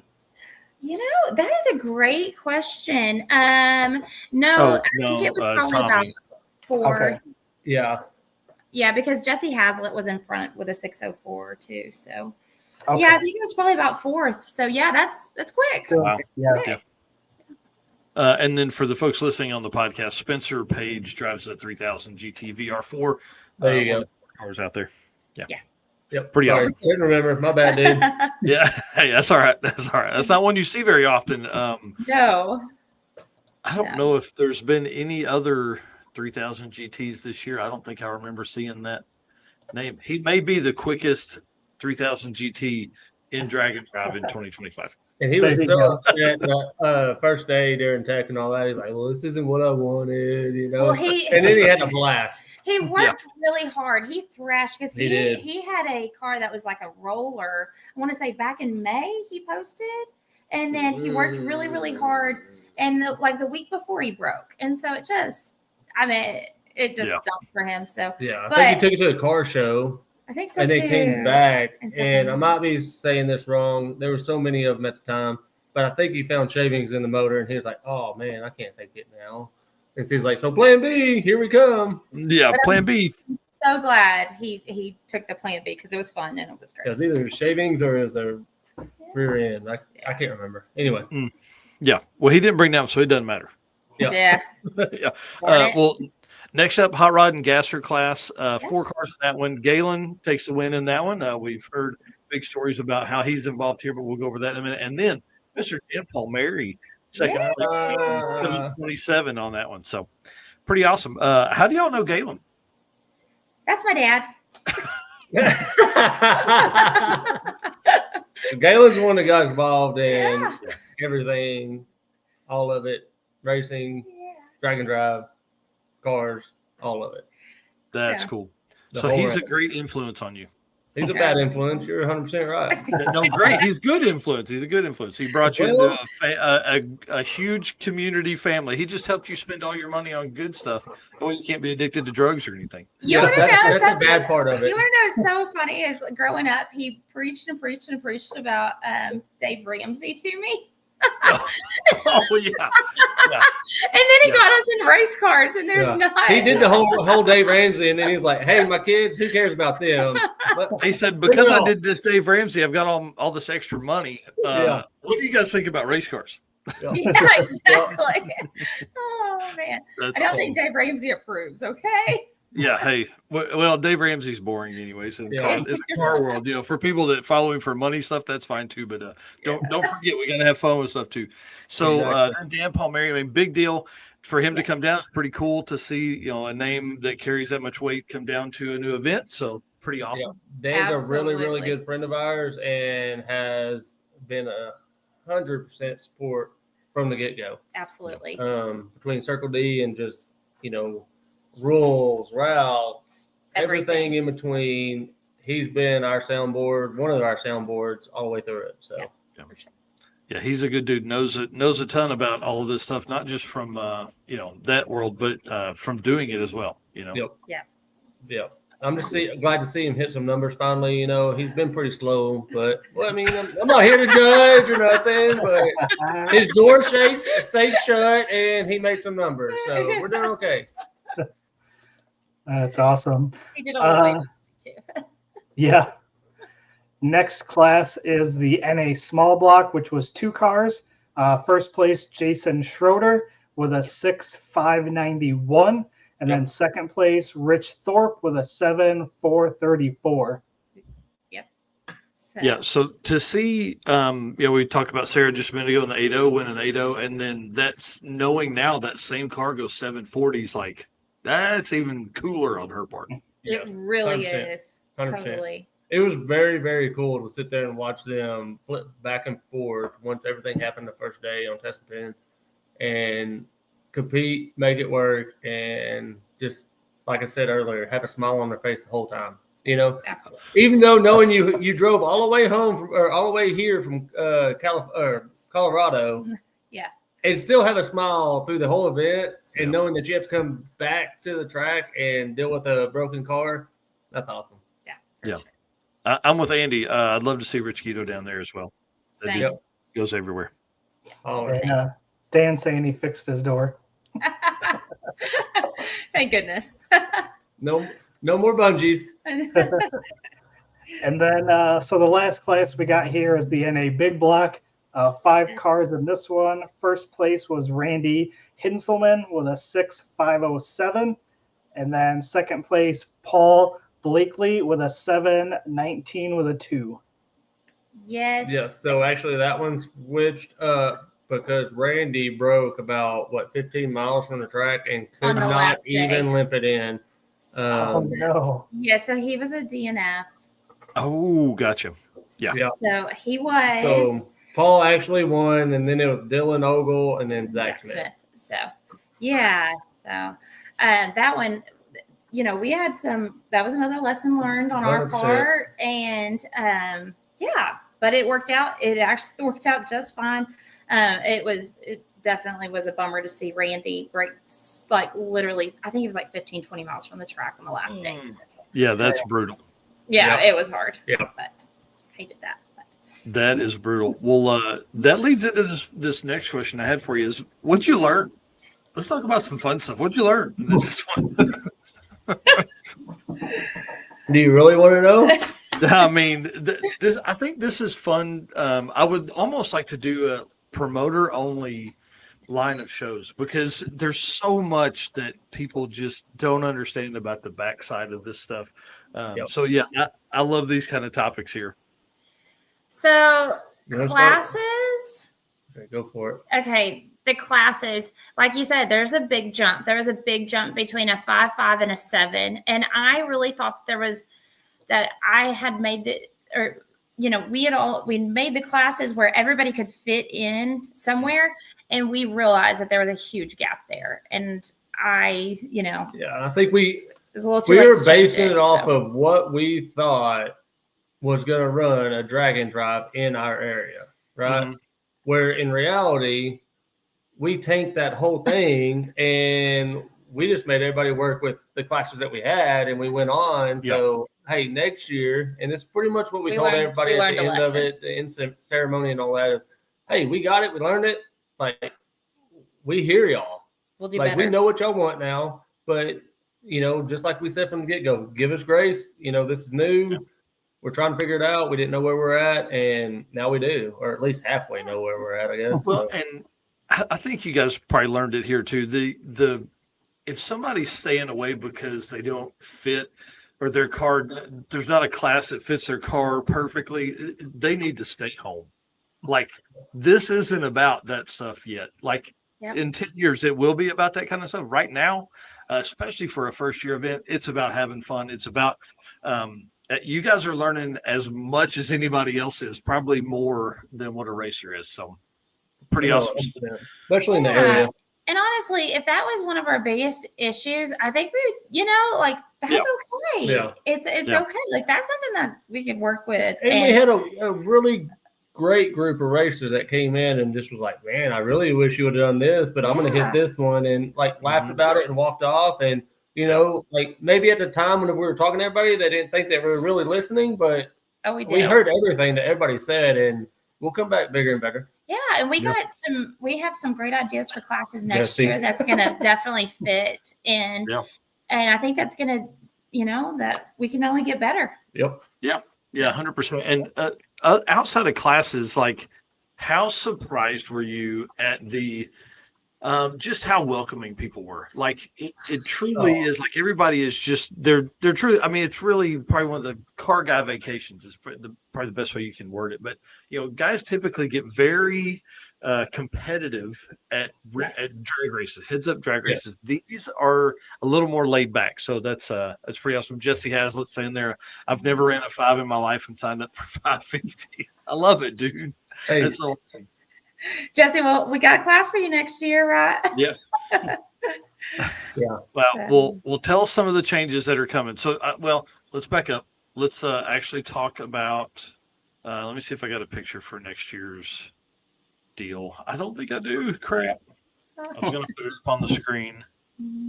Nope, I don't. So tell us what the plans are for 2026. Okay, so we're going to go ahead and we're going to do the same tracks, but we're going to reverse it. Cool. Yeah, so it's going to be October 21st through the 24th. We're going to start on a Wednesday instead of a Thursday, and we're going to go Wednesday through Saturday this year. Nice. Yeah, so a lesson we learned in all of this was going back to the whole who won the class, who did this. You know, come Sunday, everybody's ready to go home. Everybody's already taking off. They're trying to get back home to go to work on Monday. So, you know, we learned it. So we learned that, and we did a bracket race at the end, and it just seemed like everybody was just ready to go. So everybody just kind of left, you know, and so we were like, you know, let's make Saturday a fun day. Like everybody gets in from their last drive. We'll do, I think we might add an extra day of racing. Oh, hold on. Yeah. Are we going to throw a 4-day average into it instead of bracket? Oh, no. That's what Let's go. We got to have that for the world champion points.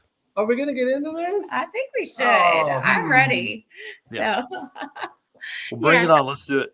We're talking about it. That's one thing that we're talking about is adding a 4th day average so we could get in on some points racing. And, you know, we're going to make Saturday really fun. We're going to make it an award ceremony and just have a, you know, kind of a blowout of a time, like a really fun party at the end. Yeah. And then everybody can go home Sunday. Like, let's make this a fun let's stay around, let's hang out, you know, let's not go home so early. You know, I get it was a Sunday, you know, that was on us, but hang out, fellowship, and have a good time. And then another thing that we're going to do this year is I was very, very pleased that we sold out of our 100 spots. First year, I wanted to keep it small, wanted to make sure it was manageable, something that we could do. We sold out of our 100 spots, but due to the nature of having so many new people in this area doing it, and they were a lot of first builds, a lot of people didn't make it. They broke, weren't ready, something come up, things like that. And so we only had 77 that ended up starting. That's a pretty good number, just so you know. Well, it's great. Good number. I'm still proud of it. In percentage of 100 to 77, that's a pretty good number. Yes. Everything we see on the backside, Yeah, and I'm very, very proud of that. But I definitely think that we can push that envelope a little bit, and we're going to increase that car count. We haven't set a number, but I would really like to have 150. I think that's still small, intimate, fun. People still get a lot of passes.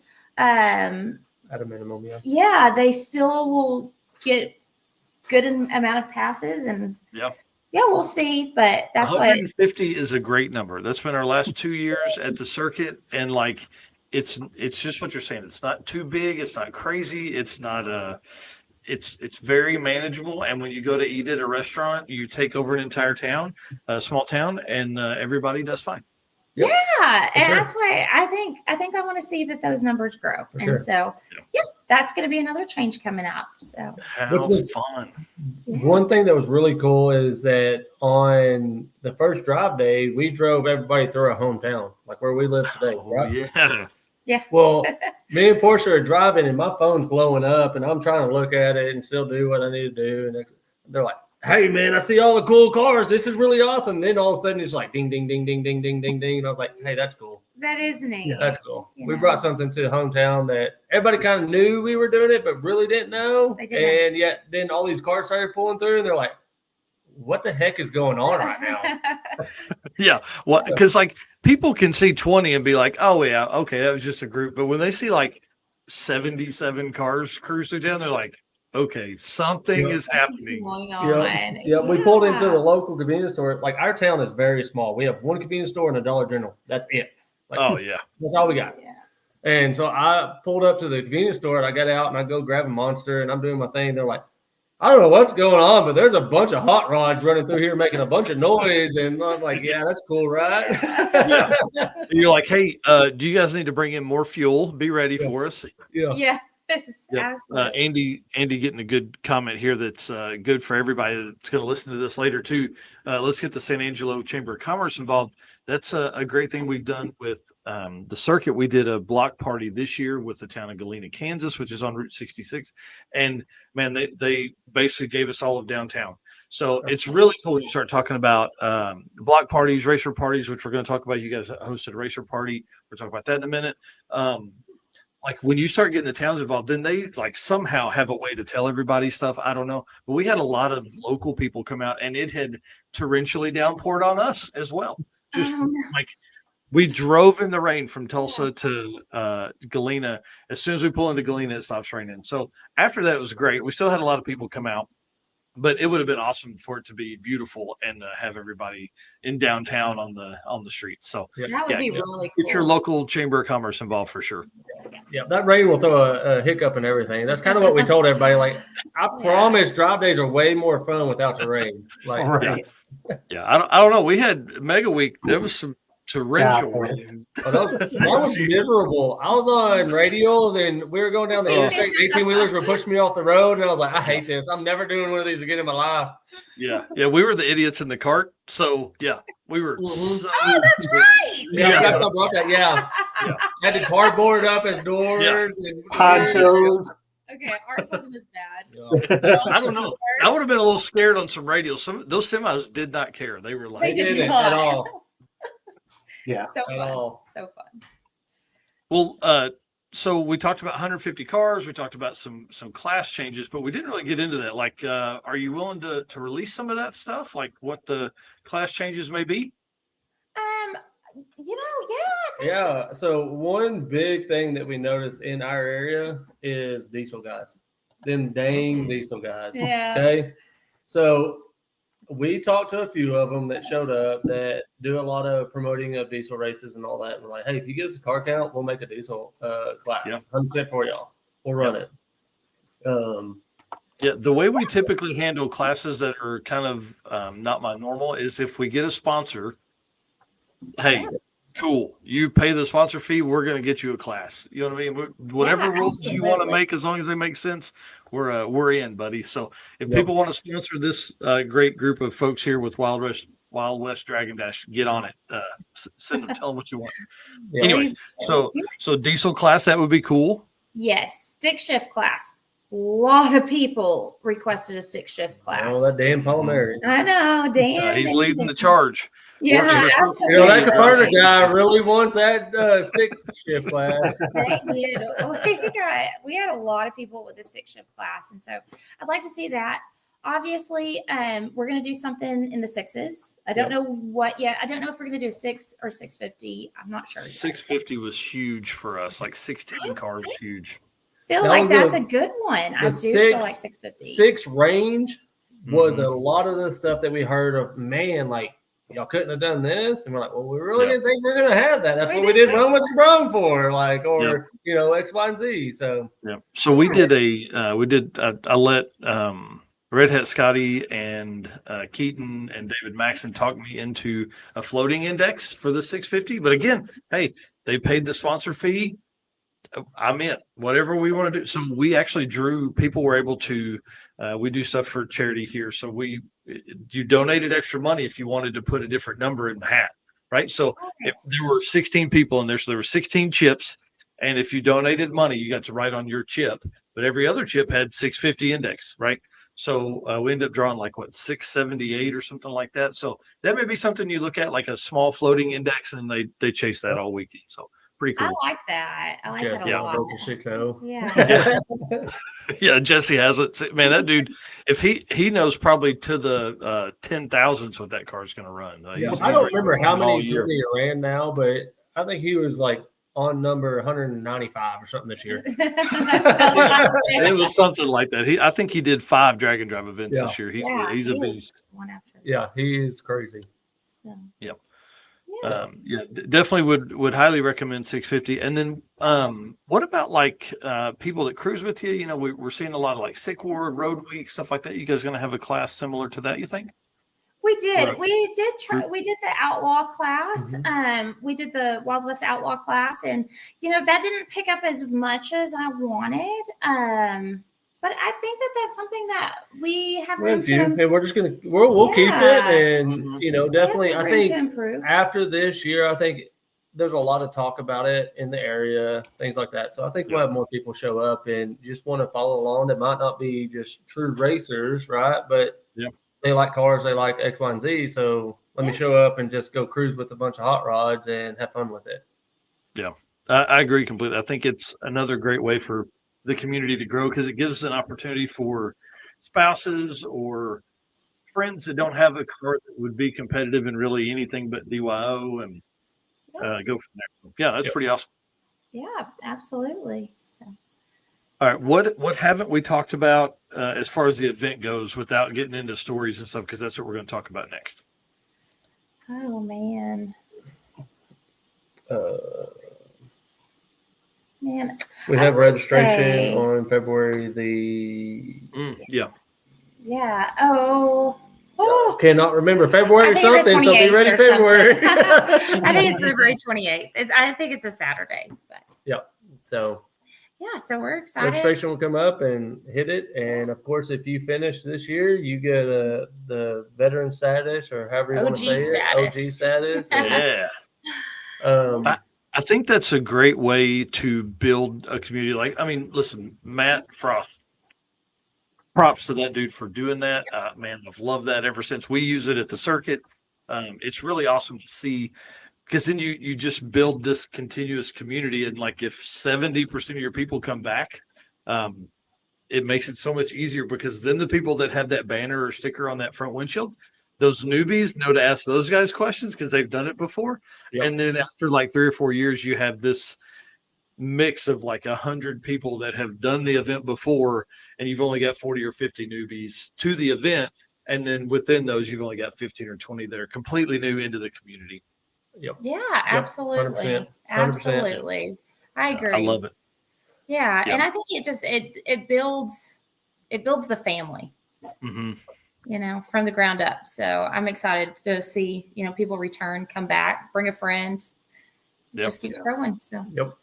Right. Bring it on. All right. Well, let's move to, I do want to show some of the pictures that I grabbed from your page. So thought this was super cool with the skull and horns on it. Painted up Wild West Dragon Dash.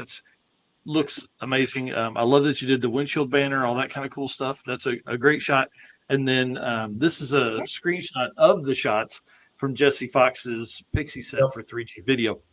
I can't recommend enough for folks to go over to Jesse Fox's stuff. These photos are available in a high-res digital. You can purchase them right there. So go over, help this dude out. This guy traveled 40-something thousand miles this year, lived on the road in Benny the Volvo for 7 months. Yes.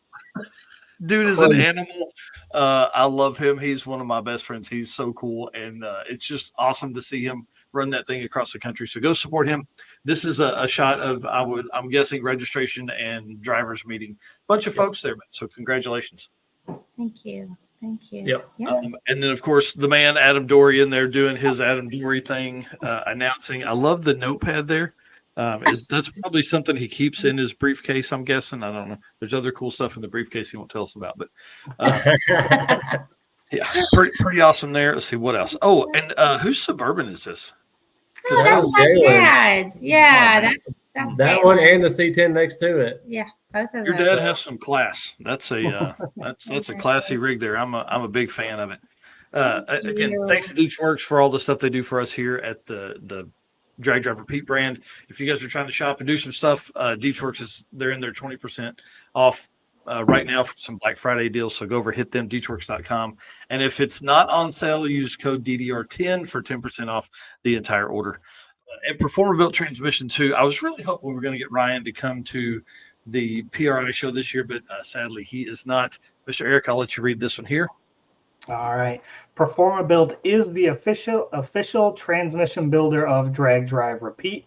At Performer Built Transmissions, the goal is to engineer and build the toughest transmissions on the planet. Performer Built doesn't just rebuild transmissions, they systematically re-engineer each model to eliminate OEM flaws and to achieve the highest levels of performance. That is why they say their transmissions are not just built, they are perform-built. All right, so as we move into this section, let's kind of reintroduce yourselves and a little bit about what we talked about in the Deechworks, kind of what the event is, and then we'll kind of go into some stories. Awesome. Look you. So go ahead and reintroduce your guys' self again. I'm Portia Dinsman, and this is my husband, Ethan Dinsman. And we put on the Wild West Dragon Dash. So, yeah. Awesome. West Texas. Yeah. West Texas, New Mexico area. So, yeah. First event for you guys, so and everything went well, so that's awesome. Yes. Sure.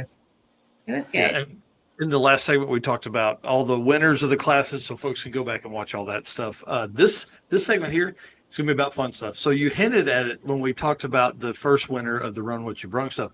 But one picture I did see, I want to talk about this first. I want to talk about this pre-party. Tell us what went on. Test and Tune, Wild West pre-party. What's up?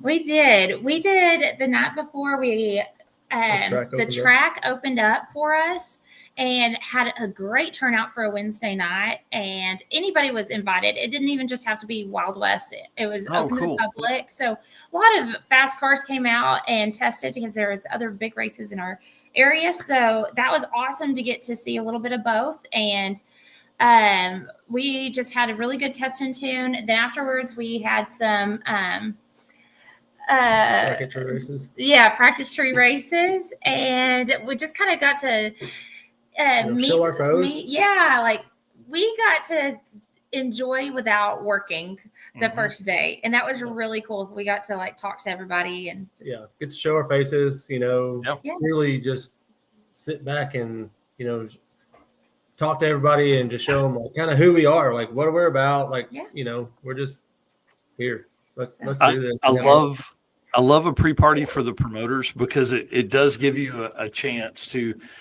That may be the only chance you get to talk to some of those racers, because sometimes those guys come up, give their time slip, and they walk away, or you're real busy and they don't spend time around the table. So super cool to do that. I love that you did it at the track. We, for the circuit, we hosted, I think, noon to 4 as an early tech, and then did a pre-party there. So people would come to the track to drop their stuff off.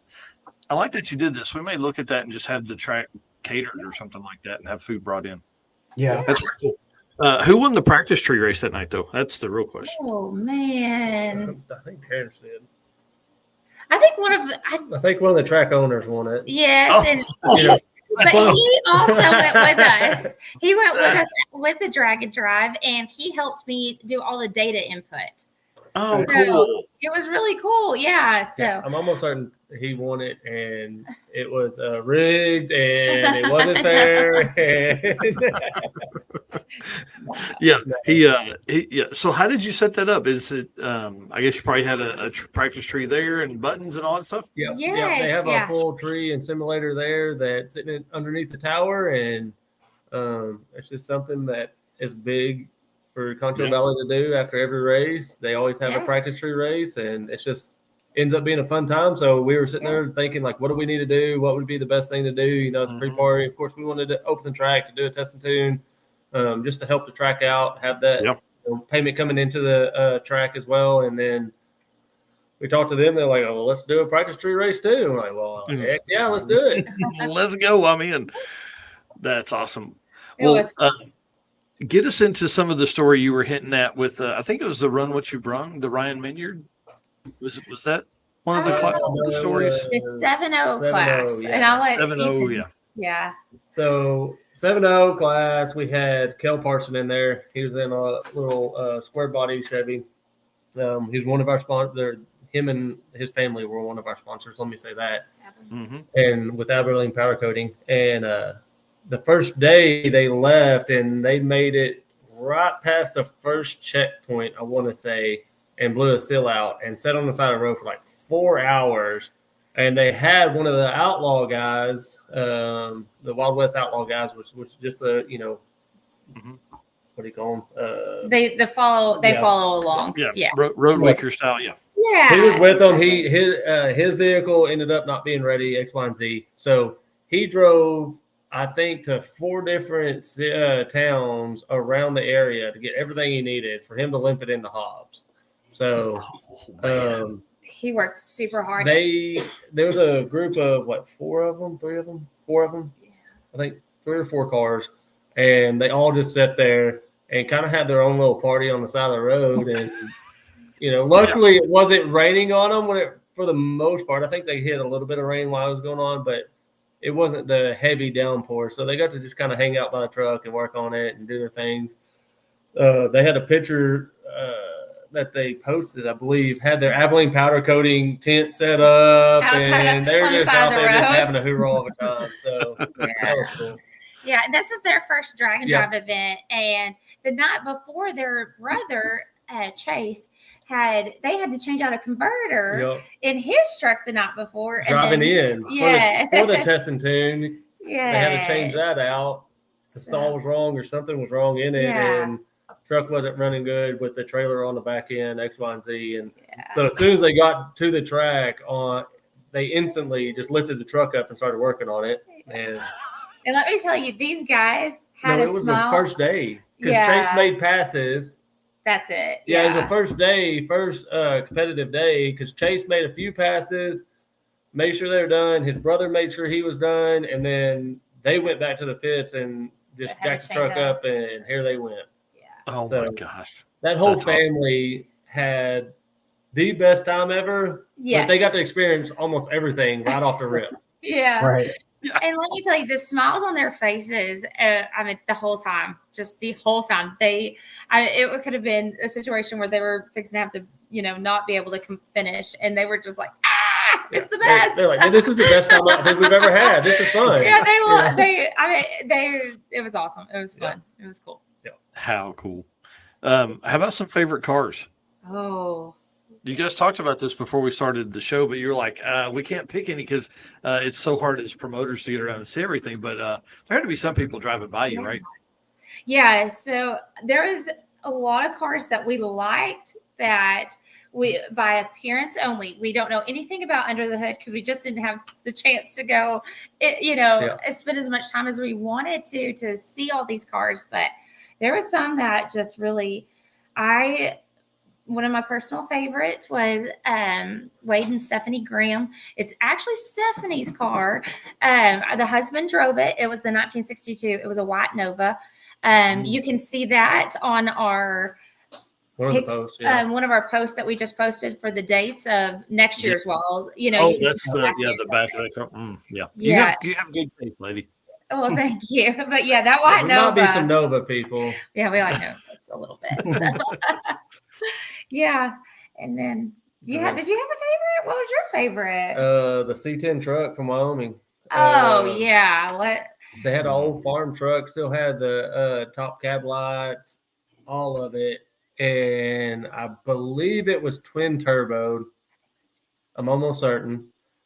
Anyway, first drag and drive. They drove in from Wyoming to compete in the Wild West, which is amazing to me for a first drag and driver to drive all the way to Texas to do this. But we got to talk to them. Their truck was terrific. It was beautiful. And he was, how old was he? Was he 17? 16? He was younger. 16 or 17-year-old kid. The dirt bikers. They were, they did motocross for years and years as a family, and they just got out of motocross, and so they wanted to find something new, and this is what they found. They built it just for this. Beautiful. And they were in the tailgate class. How cool. Yeah, it was a 6'3" truck. Yeah, 6'3". Oh, wow. That's quick. And to bring that all the way from Wyoming is super cool. The Wyoming man puts out like Tyler Jensen and the whole Jensen family comes down from there for Rocky Mountain and then the circuit. Dude, that's freaking awesome. Yeah, they drove all the way in. They were the first people at the track. They beat me to the track. I showed up to the track with the trailer and all that, and I was thinking nobody's going to be there because I was there early, right? And I see a vehicle or a truck in a trailer with a truck on it, and I was like, man, somebody's already here. Got out, started talking to him, like, yeah, we just drove in from Wyoming. Like, it was nothing. I was like, dude. That's cool. Yeah, you know? 1,400 miles or something crazy, I'm sure. Yep. Or, Yeah. Wow. I liked Stuart Baumgarten. I think I'm butchering that last name, but he had a 1955 Bel Air, and I don't know. It was just a cool. Yeah. It was two brothers. Yeah. They were running it together, and they were a hoot. Gosh, dog. I got to go through the pit at one point, and they were funny. That's awesome. Yeah, so that was a cool one too.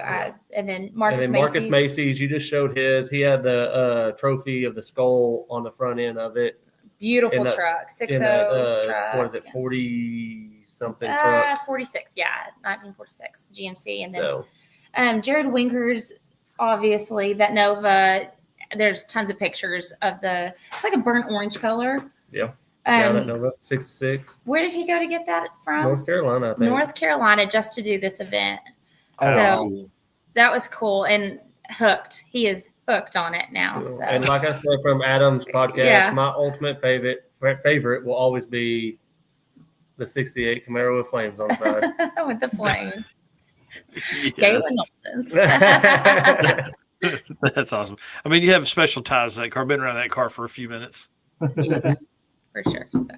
Yeah, the driver might not be able to kick it very well, but hey, whatever. He won his class. Awesome. Yeah, there was a lot of cool cars, but. Let's talk about some of the route stops. There was a comment earlier here from Tim. Oh, sorry.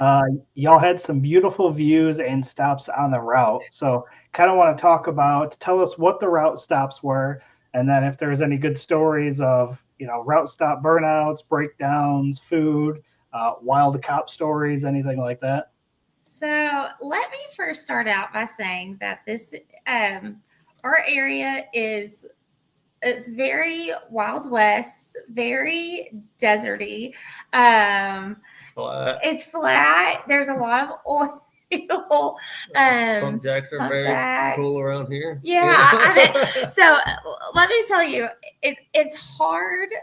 It was hard to build routes some places. Yeah. So that had views, that had stops, but we did our best. And I think our first route leaving Concho Valley was probably in my opinion, the best route out of all of them. We got to see a little bit of hills. Agree with that. Totally agree. Pretty route. It wasn't just 100% the desert, oil field traffic, pump jacks, X, Y, and Z, right? So definitely got to see some scenery there. We stopped at Cooper's Barbecue. They have have massive concerts there, and it's a barbecue place, well-known barbecue place. And they have tailgates on their fence, like a lot of tailgates. So that was one of our checkpoints. We stopped at Alley Oops, the dinosaur. It's like in the middle of nowhere. Yeah, where was it? RN? Yes, it's an RN, and then which was quite funny because they have a massive dinosaur, like a long neck dinosaur. Okay? Concrete. Yeah. And there's stairs that go on it, right? The amount of pictures I saw of a whole bunch of drag racers all lined up, sitting on the tail of a dinosaur, giggling like little bitty kids was amazing. Yeah. Dude, like think of, there's no reason for anybody to ever go to that dinosaur, right? Like in a normal situation, you're not going to tell your family, hey, let's go down to West Texas to do this. There's this dinosaur down there. And they wouldn't even know if it wasn't for Drag and Drive. And then think of all the people that are driving by that are like, oh, that's kind of cool. And then they see like cool cars in the parking lot and grown-ass men like on the back of this dinosaur tail just hanging out taking pictures. Yeah. So, we brought up the diesel guys earlier, right? Yeah. Every one of the diesel guys were big old burly, long beard, just big old, look like a whole bunch of mud doggers, if you will, right? They have a picture of every one of them lined up, laying on this tail, cheesing from ear to ear. It is hilarious. Funny. So it was good. Those are fun things. So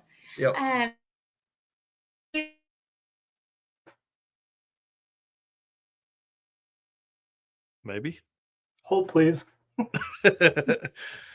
Guys, so in that area, hang on, back up just so you froze up. Okay, so the route from when we left Pinwell to Hobbs, it was a rough route. No matter which way we went, it was extremely hard. It's a lot of oil field traffic. And when I say oil field traffic, I'm talking like road construction, talking about massive 18-wheelers, lines that are 45 minutes long to turn at a stop sign, just all back roads.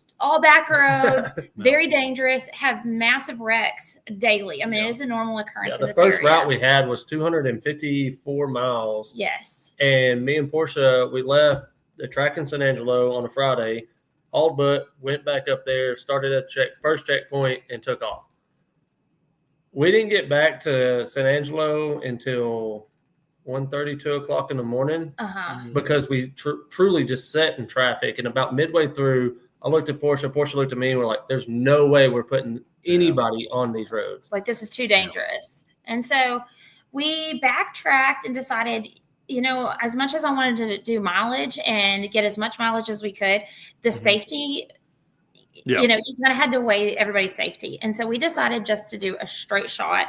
It was a highway, so it wasn't an interstate, thankfully.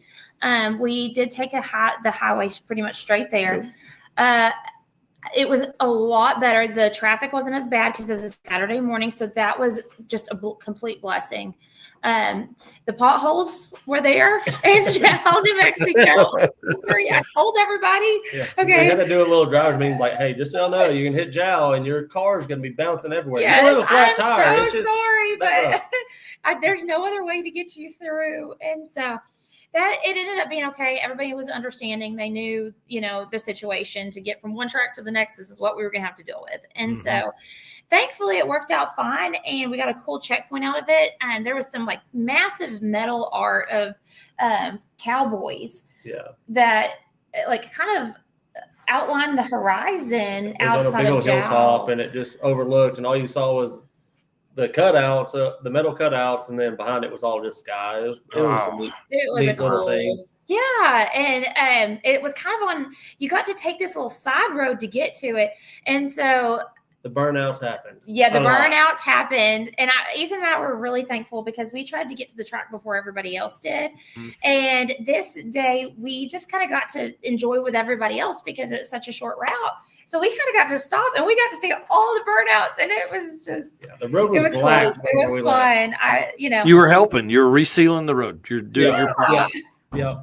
And then the next day, we from Hobbs back to San Angelo, we stopped at another sponsor, which was Circle D Hot Rods. Yes. Or Circle H Hot Rods. I'm sorry. That's right. He sells old hot rods and just old classic cars and all that. He had them all set out underneath awnings and everything like that. And so everybody got to stop in and, you know, just look at a whole bunch of truly mint hot rods and get to see all that. And then that was also on the access road off the interstate, right? Was on the other side of that. So whenever everybody was leaving there, they were shutting down interstate with all the burnout smoke coming off of it.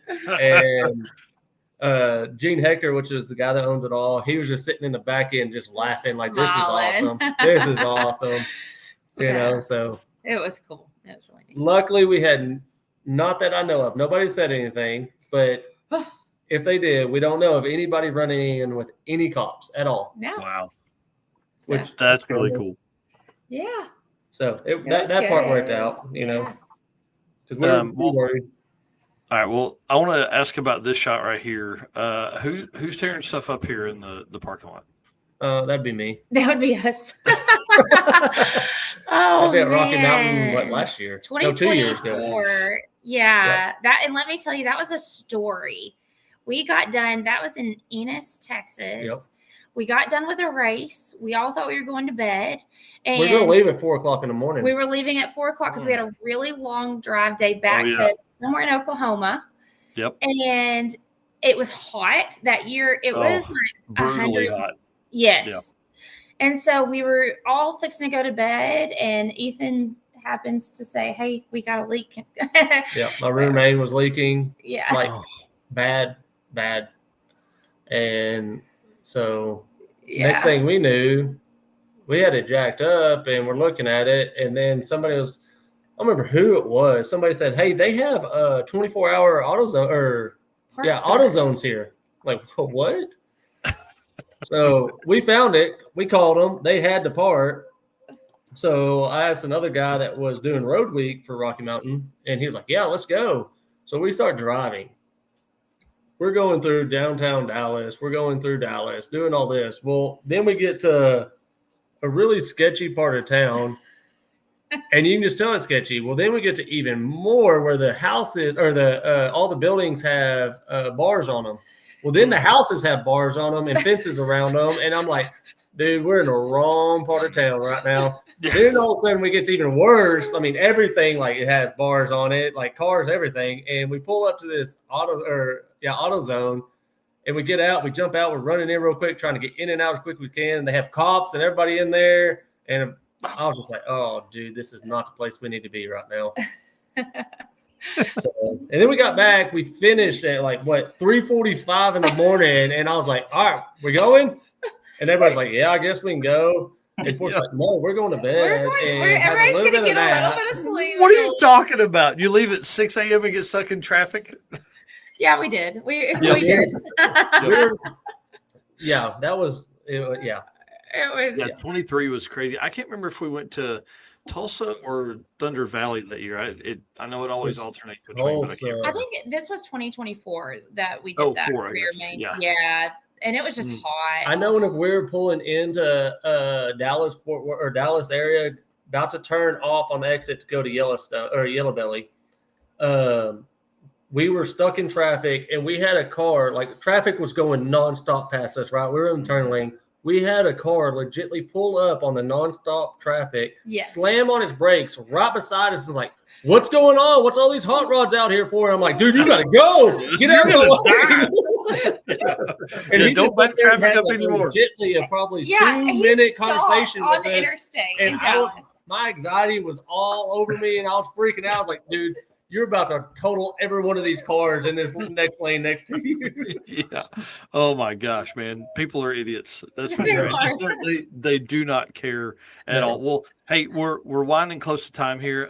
Give us kind of run down your sponsor shout out. And for the folks that are watching this, please go support these sponsors if they've got stuff. At least shop over there. Tell them you heard it here, Wild West Dragon Dash. Well, our title sponsor was Circle D Specialties, and obviously Dan Palmieri, the man.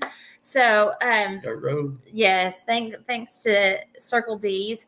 Our presenting sponsor was Circle H Auto Sales, and that's the one that we did the checkpoint with. We had Timber Fabrications Inc. It's an oil field fabrication and repair service out of Midland, Odessa. Angelo Racing Supply, all racing supplies in San Angelo, Texas. Metal Solutions Inc. Tyler Bradley actually did the drag and drive with us. He's a diesel guy himself, and so does metal buildings, anything you need in that area. S&S Fishing and Rental Inc. That's an oil and gas industry as well. It's downhole service equipment and tools. Knowlton Fabrication, that's Galen Knowlton. He does any type of hot rod fabrication that you need. You can call on him. Abilene Powder Coating, both brothers did the drag and drive with us, and they do an amazing job at powder coating in Abilene. Texline Energy Services, also oil and gas industries. Irwin Plumbing, they're out of Abilene. He was going to do the drag and drive, but ended up doing the Outlaw and just followed along because his truck worked the week before. So, dang it. Low Water Customs, they're out of Kansas, and they do all sorts of fabrication work. C2 Energy, also Caprock Energy. It's any type of construction, pipeline maintenance, oil field maintenance. They're your go-to. Concho Valley Dragway, that's the Winger family, big sponsors, such a huge part of our drag and drive from the beginning to the end. Insane Performance, they did our tech, they did the IHRA tech, they're out of Midland, Texas. Racers for Christ, David Rubush, he followed along, went with us, and he was a wonderful service to have. Prayers every day. Yes, and I'm very thankful for him. We had kind of, a hard time with having a death, and man, he was there for everybody and just a comfort come for on a hard day. Yeah, so. He better be there next year. Yeah, I hope to see him and his wife because they were a big blessing. Lone Star Beef, they are the ones that actually donated all of our trophies, and thankfully the EMT at Concho Valley, his name is Blake Taylor. He runs the Lone Star Beef, and he was able to get those for us, and that was awesome. So, and another sponsor was Ben Gregory. He has Ben's Performance Transmissions, and he also did a checkpoint outside of Monaghan. Yep. So, yeah, we had awesome sponsors, and we can't thank them enough. Just truly. I mean, they're the ones that made it happen, right? I mean, we were just back here doing our thing, and they're the ones that truly made it flow off. And I mean, they had faith in us, and, being a first-time event, that's kind of scary. You don't really know what you're getting yourself into and putting your name behind. And they had faith in us, and they, we appreciate them big. So that's pretty awesome. Well, congratulations to you. That it sounds like an amazing event. We talked about you guys doing another one, October 24th through 21st through 24th in 2026. Same tracks, just going to reverse them around.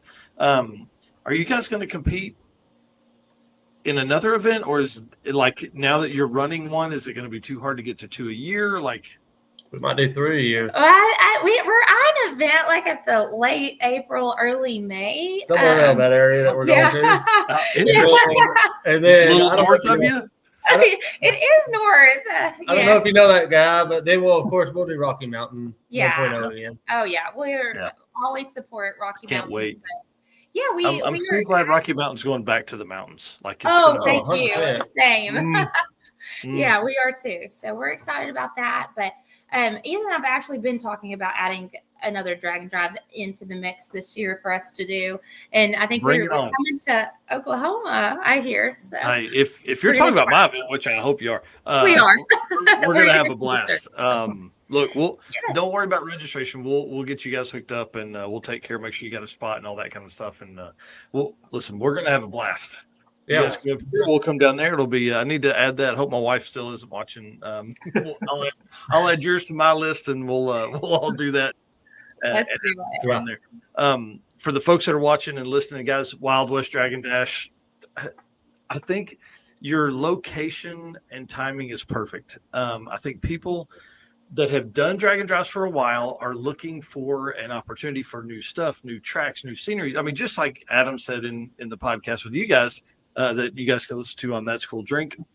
He said it gave him new tracks to check off. Like that's really become a great opportunity for drag and drive. It gives you a reason to find those dinosaur tails to sit on and make fun of, joke around with all your friends and things like that. So listen, get Wild West Dragon Dash on your list for 2026. So I can't wait, guys. I need you to do me a favor though. Stay backstage. I'd like to talk for just a minute. We've got to wrap up the show, but I'd like to talk to you guys for just a minute before you get out of here. Sounds good. Thank you for having us. Thanks for having us. Thank you guys so much again. Yep. Wild West Dragon Dash. Appreciate y'all so much. See y'all. All right, dude. What a good show. I really thought we were going to be struggling for time there. We got through with our stuff a little early, and then it gave them more time to talk, which is so great because, man, it sounds like an awesome event, dude. It really does. Yeah. May need to add that one to the list. It's late enough in the year that I think that helps with a lot of things too.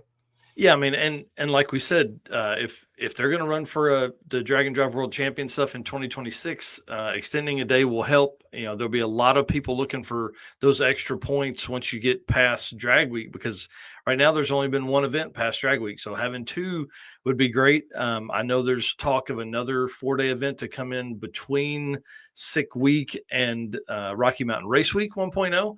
Which would help as well. So, the Drag and Drive World Champion Point Series continues to grow. And just to update everybody, Laura said earlier that she would have that to us hopefully this week. And then we'll go over all of those standings and stuff next week. We probably won't get into all the winners and things like that, but we'll do that. Andy says he'd treat us to dinner, dude. I mean, that we got to go. Yes. Got to go now. Got to get dinner from Andy. So, guys, thank you so much again. Thanks to Performer Built for all they do for us here at the Drag Driver Pete Show. But I'll tell you, Ryan's I've been I've got this idea in my head on building another car.